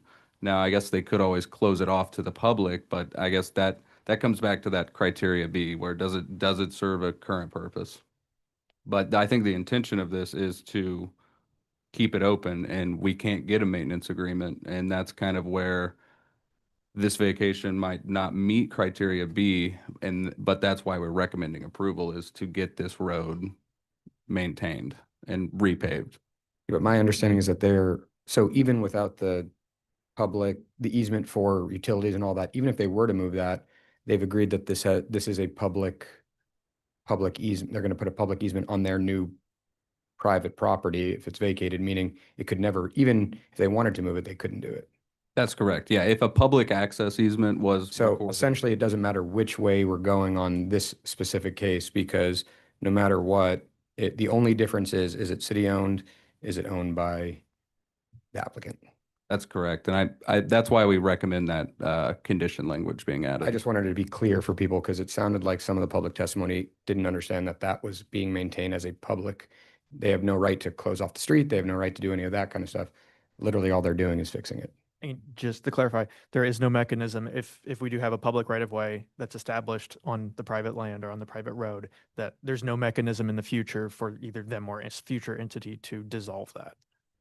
Yeah, I think that would come down to Mr. Klein stating that they're willing to even go to that extent to say that both parties have to agree. If I could just add one more thing too. So we started this process 2 years ago when we came to the city. And it was at that time when Public Works told us that they did not want the maintenance agreement and said that they would prefer that we went the vacation route. So it's been 2 years of us having to deal with that road continuing to decline. And now we're here today, finally ready to move forward. And, the thought of having to go back and start the whole process over again would be pretty hard to take. He stepped out, but do you know what the reason was specifically why he didn't want to do a maintenance agreement? Yeah, I believe it was essentially because of the fact that Cargill owned the property on both sides and that they were the primary user. I know that you have the property owner to the south saying, well, they utilize that street as well, but they do have other access to that route. And I think that was the main thing that, as a way to eliminate city liability moving forward, not just the repair and maintenance, but as I said, go out and inspect it and just other liabilities by it being a private road. And here he is now. Yes, So- I'm sorry. Yeah, so question, just, it seems a lot cleaner to do the maintenance agreement. How quickly could you get a maintenance agreement in place to allow them to correct this? I mean, we'd have to work with our legal department. Like I said, I'm willing to do whatever it takes to facilitate the continued economic activity down there. I'm willing to do whichever. We would have to work with our legal department, your legal department, and try to figure out how to do this. Well, we want to help them streamline this process because they've been waiting for a while. So, Yeah. I mean, do you have a timeline of how quickly that could happen? I don't. I imagine it would have to probably go through council. I mean, Would it? Yeah, I just I don't know. see. Okay. Unfortunate situation for sure, and this is I have to go through absolutely don't want to approve a vacation like this based upon the way that the code reads. That said, it kind of makes me feel or think of that other project we saw recently, a similar vacation where there's a property owner trying to secure their property better. And we decided that although we thought it was not good policy, we decided to make a decision in the moment for a very particular set of circumstances, which is what the chair was saying about this one. So, yeah, it's definitely not comfortable, but it does seem as though that's likely what makes the most sense for this applicant. Could you could between staff and the applicant's lawyer provide again what the appropriate condition would be if we added that condition on the public access easement? That, I mean, I like the idea of ensuring rights to a neighbor, but if you do that specifically with that neighbor, I mean, you're still beholden to whether they choose to agree. So, I mean, ideally in a perfect world, it would be more general, for general public use, not beholden to one property owner. But I don't know if that's possible because I don't know how these things work. But I guess my vote of yes or no on this is hingent on or dependent on whether or not we are able to have that public, not just for specific users, but for general public. Yeah, let me share my screen again. This will probably take a minute.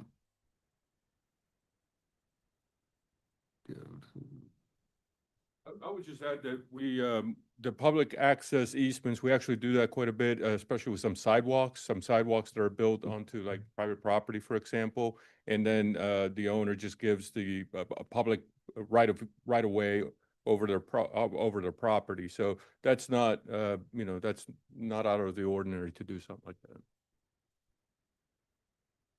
But this would be the language that staff would recommend.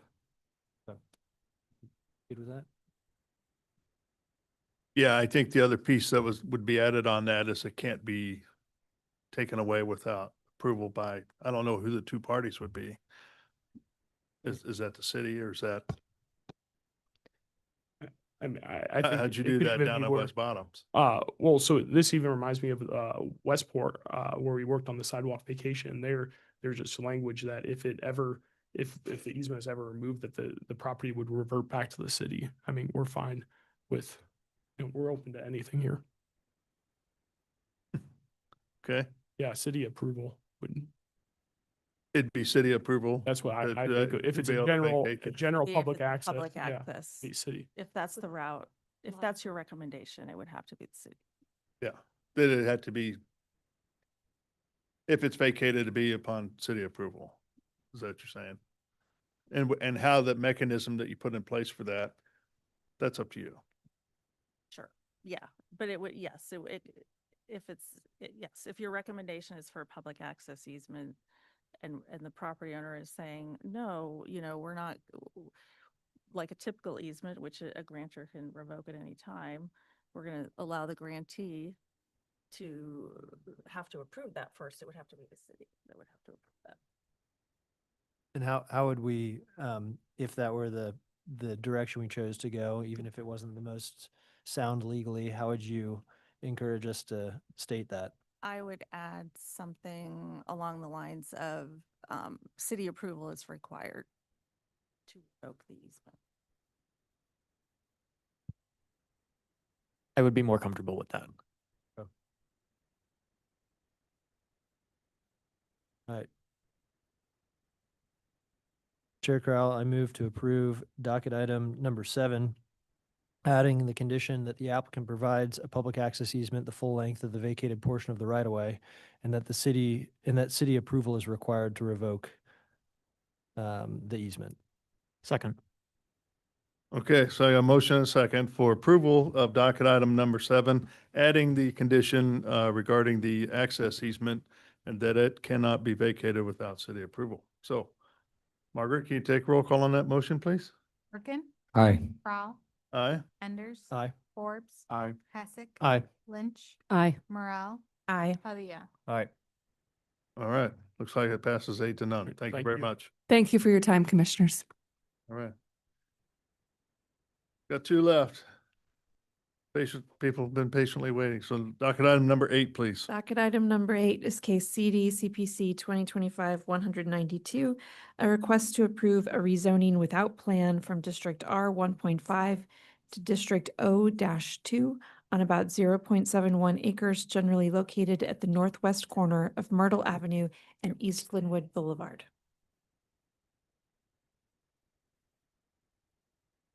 Think about it.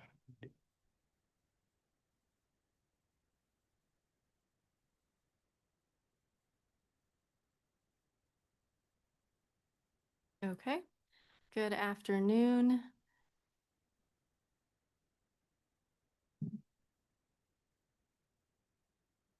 All right, as was just stated, this is case number CD CPC 2025-00192 for 3920 East Linwood Boulevard. Here is the subject location. It's located within the heart of the city area plan boundaries.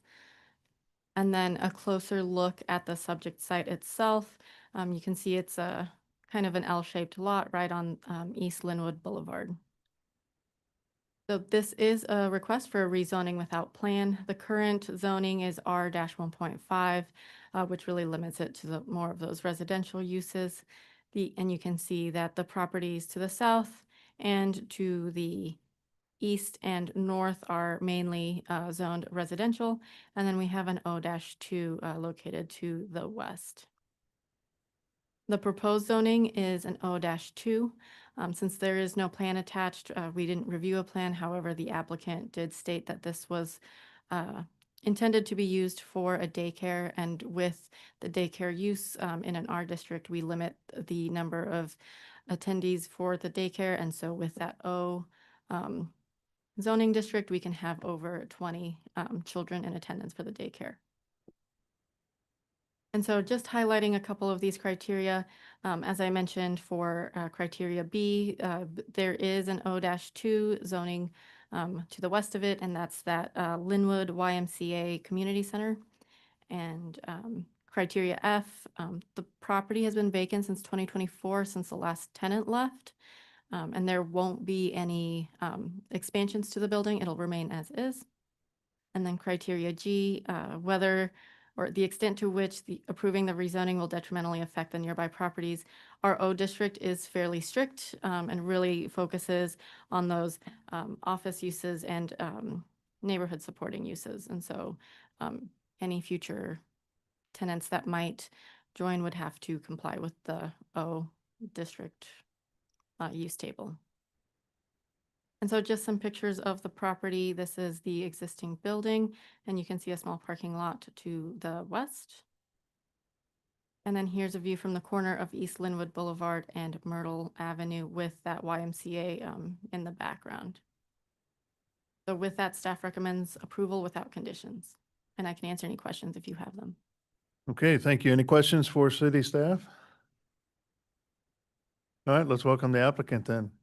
Good afternoon. Thanks for your patience today. Absolutely. Thank you for having us. My name is Tarek Jabali.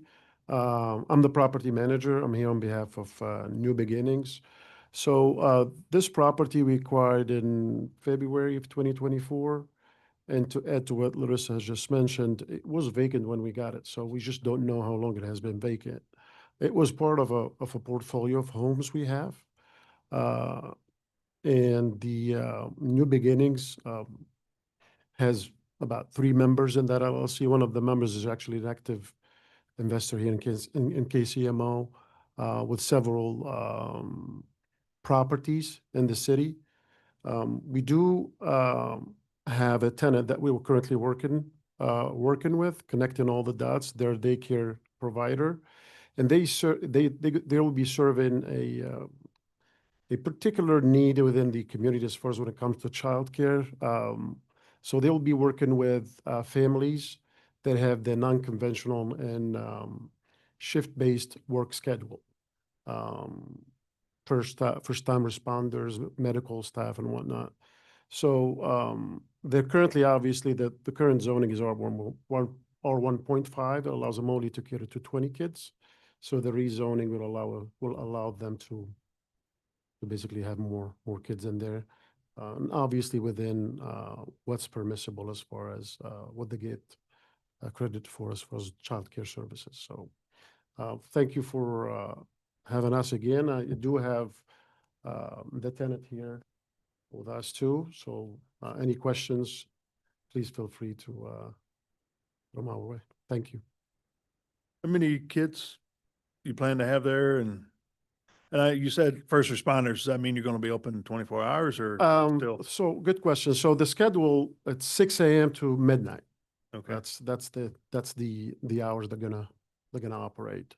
And as far as kids based on the current building that's in there, because there will be no addition to that building, projection is about 30 to 40 kids. Between 30 and 40. And then making improvements to the facility there, like fencing and playgrounds and Yes. different things. Yes. Okay. Any other questions for the applicant?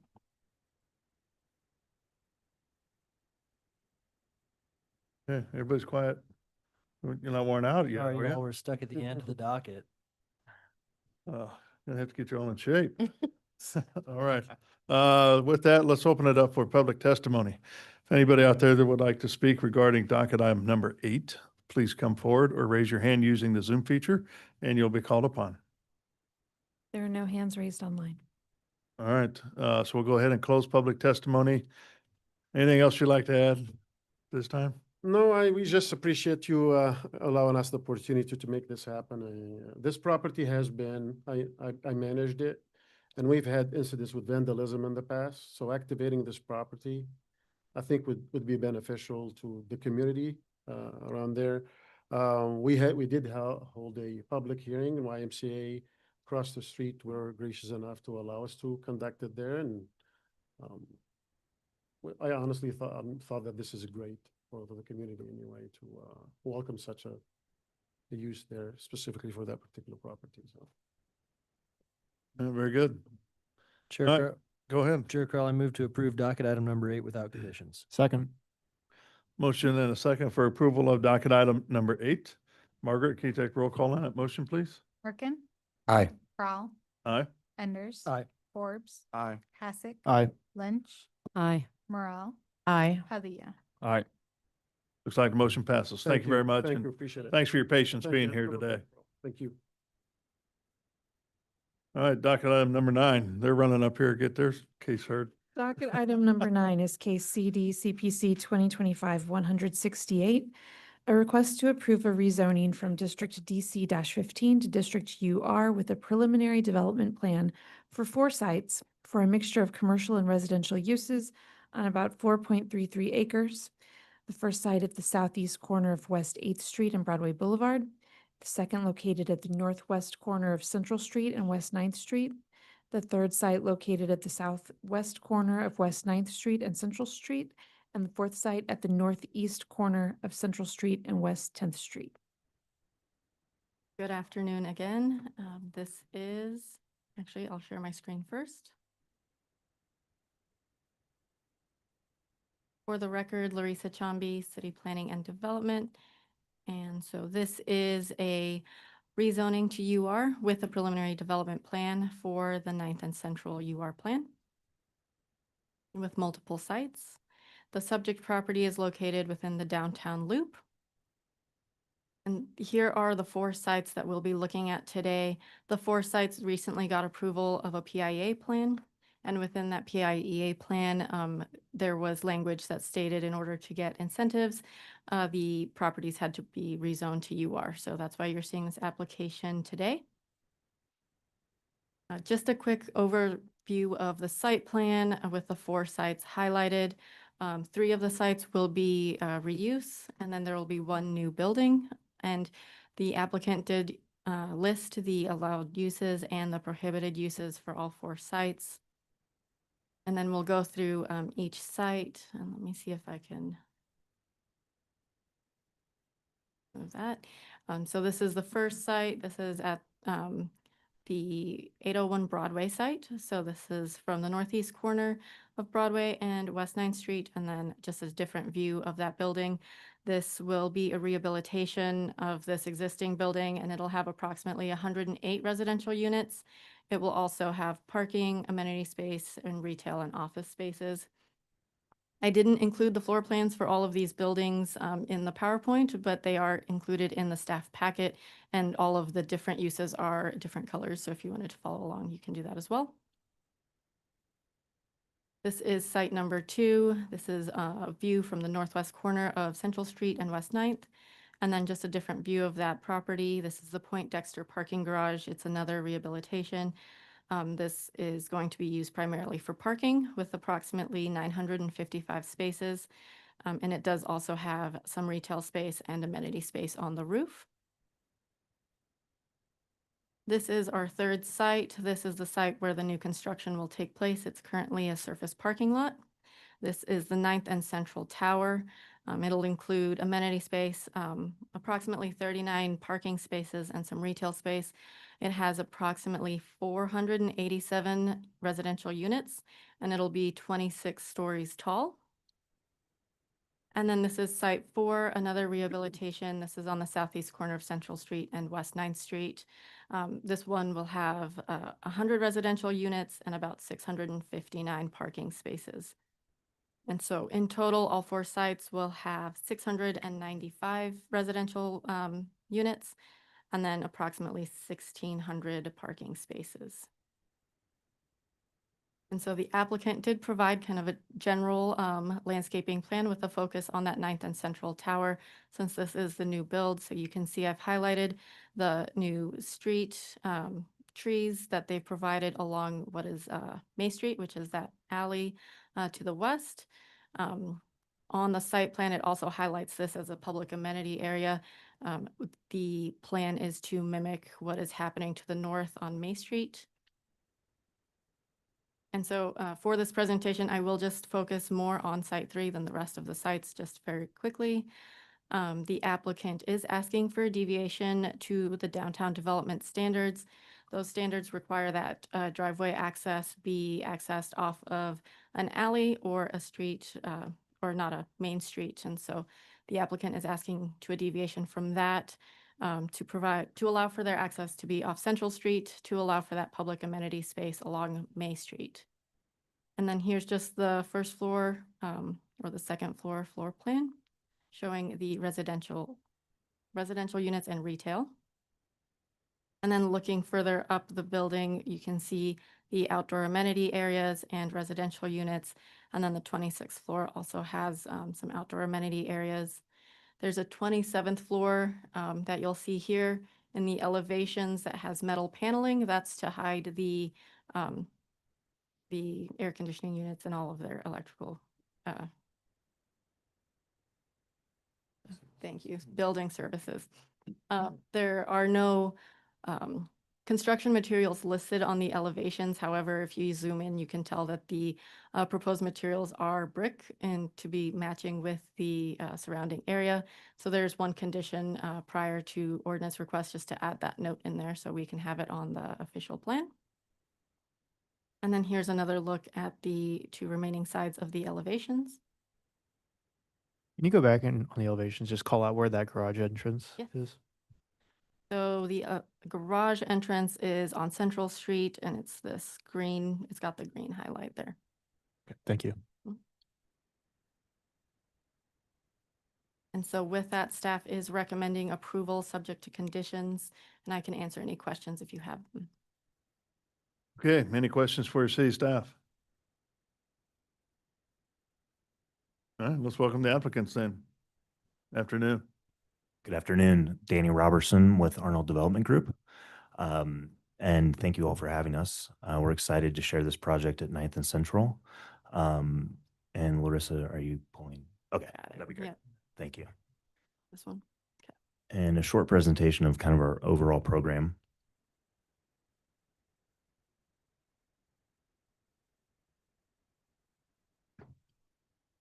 So as Larissa just showed you, we are at 9th and Central in the downtown Central Business District.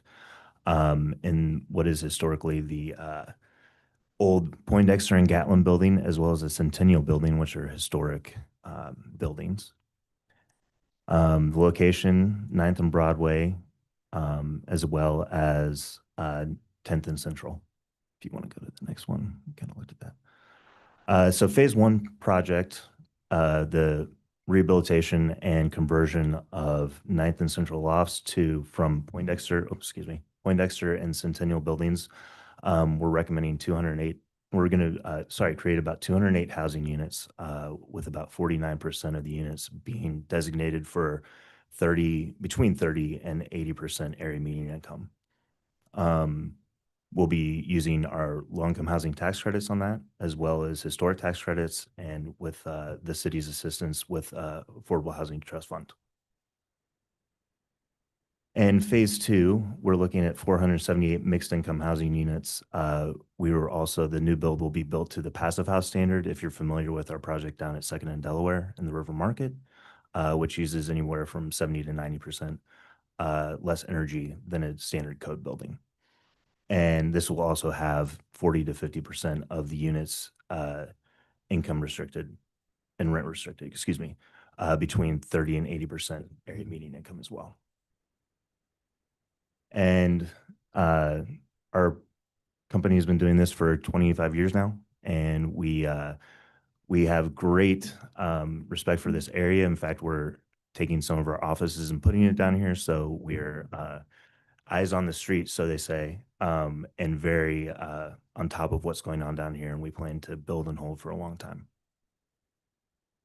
So, in our recent project, 2nd and Delaware, hopefully the city is aware, and with a lot of city help, we made this project an award-winning project, and that Kansas City can be proud of, and we're planning on doing that again. So, thank you. Thank you. Any questions for the applicant?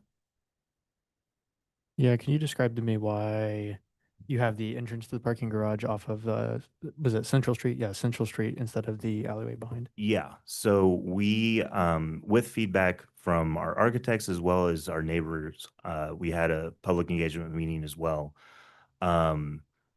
The neighbors are concerned about that traffic going down May Street. It's a pretty narrow alley, and they'd like to see less parking and less traffic through there in the first place.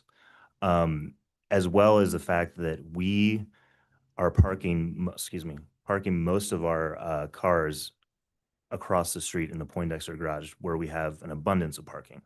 So we don't envision a lot of alleyway traffic coming down that. And Central Street is a one-way street in the first place, and there's already a garage. It's not going to be directly across from the garage in Centennial. It's going to be off-putting, but it's easier for delivery vehicles to get back there. It's easier for our parking tenants to get back there as well. It makes a lot of sense. It's not really a street right now that has a lot of retail and pedestrian access to the buildings around there. So there's not a lot of frontage there. So we thought overall, just the way that it's set up, it works a lot better for what the amenity space wants to be in the back of the building to the east, or to the west, excuse me, of the tower, as well as the neighboring buildings, what they want to see happen to it. Okay. And are you planning for some kind of programmatic engagement with that alleyway since you're pushing the program up against it? Or is do you think it's just going to be opaque or transparent? What do you? Well, I think we're looking at the program we want a public right of way back, or excuse me, a public park in the back of that alleyway right now. As far as programmatic, I don't think that we envision anything back there that's going to be, if you want to answer that. Yeah, I think the idea behind that was to continue the sort of pedestrian nature of what May Street is doing to the north, between Poindexter and the building to the east, which is a pretty successful kind of pedestrian sort of alley kind of street. And so to continue that to the south here, they're adding kind of green space to sort of the tower building as a public amenity, and to just make that alley a lot more pedestrian friendly. And so that was kind of the reasoning behind bringing the, in addition to what Danny had already mentioned, bringing the parking to the central street. Okay, thank you. Any other questions? What's your timing? This is a big project. Yes. What's your timing and your phasing are you thinking right now? We're actually hoping to go to permit this month for the Poindexter and Centennial buildings for the historic rehabilitation. And then hopefully quarter 2, quarter 3 to begin the drawings for the tower, and then get to permit ASAP on that. That's still a year or 2 out minimum. Yeah, probably. I mean, we'll try and break ground as fast as we can. But yeah, I think that with the Poindexter and Centennial, it's probably going to be an 18 to 24 month build out. And then we're going to try and domino that right into the tower. Yeah. Okay. Yeah. Big project. Any other questions for the applicant?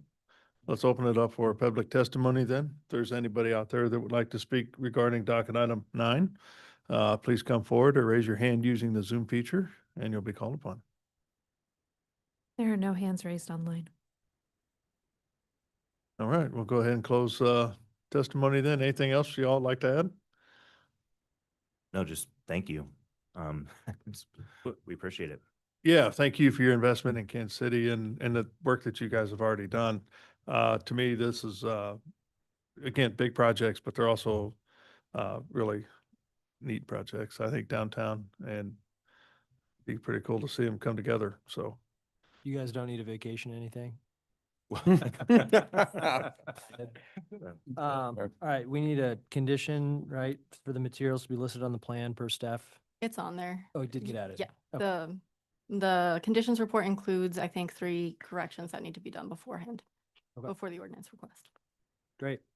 Well, if no further corrections or conditions are needed or any amendments, Chair Crowell, I move to approve docket item number 9 with conditions. Second. motion and a second to approve docket item number 9. Margaret, can you take roll call on that motion, please? Lincoln, Aye. Crowell, Aye. Enders, Aye. Forbes, Aye. Hassick, Aye. Lynch, Aye. Morale, Aye. Padilla. Aye. Well, looks like the motion passes. Thank you very much and good luck. Thank you. Thanks so much. Yeah. Anything else to come before the planning commission here that we need to discuss? Nope. Not for today. Does anybody want to serve on the Brownfield Commission in my behalf? Great When learning do they- opportunity. So one of the, When do they meet? not as often as planning commission. It's been more, maybe once a quarter, if that. It depends on when they have applications. Then you got to go through that, and then there's approvals after that, but I'd consider it. okay. Yeah, as a benefit of being the chair, there's a couple other commissions I get to serve on. One's the Municipal Arts, which Commissioner Enders has graciously taken that on my behalf because he sees curvature and things where I'm more pointed corners You and an stuff. engineer? Yeah, absolutely. And then Brownfield Commission is another one. I'm sure there's others out there. I just haven't been asked to attend those, so I'd be more than happy to give it up to somebody else to get a little more experience and understand how other things happen in the city. So if you are interested, let me know. Okay, with that, let's motion to adjourn, please. So moved. All right, I think everybody was in favor of that.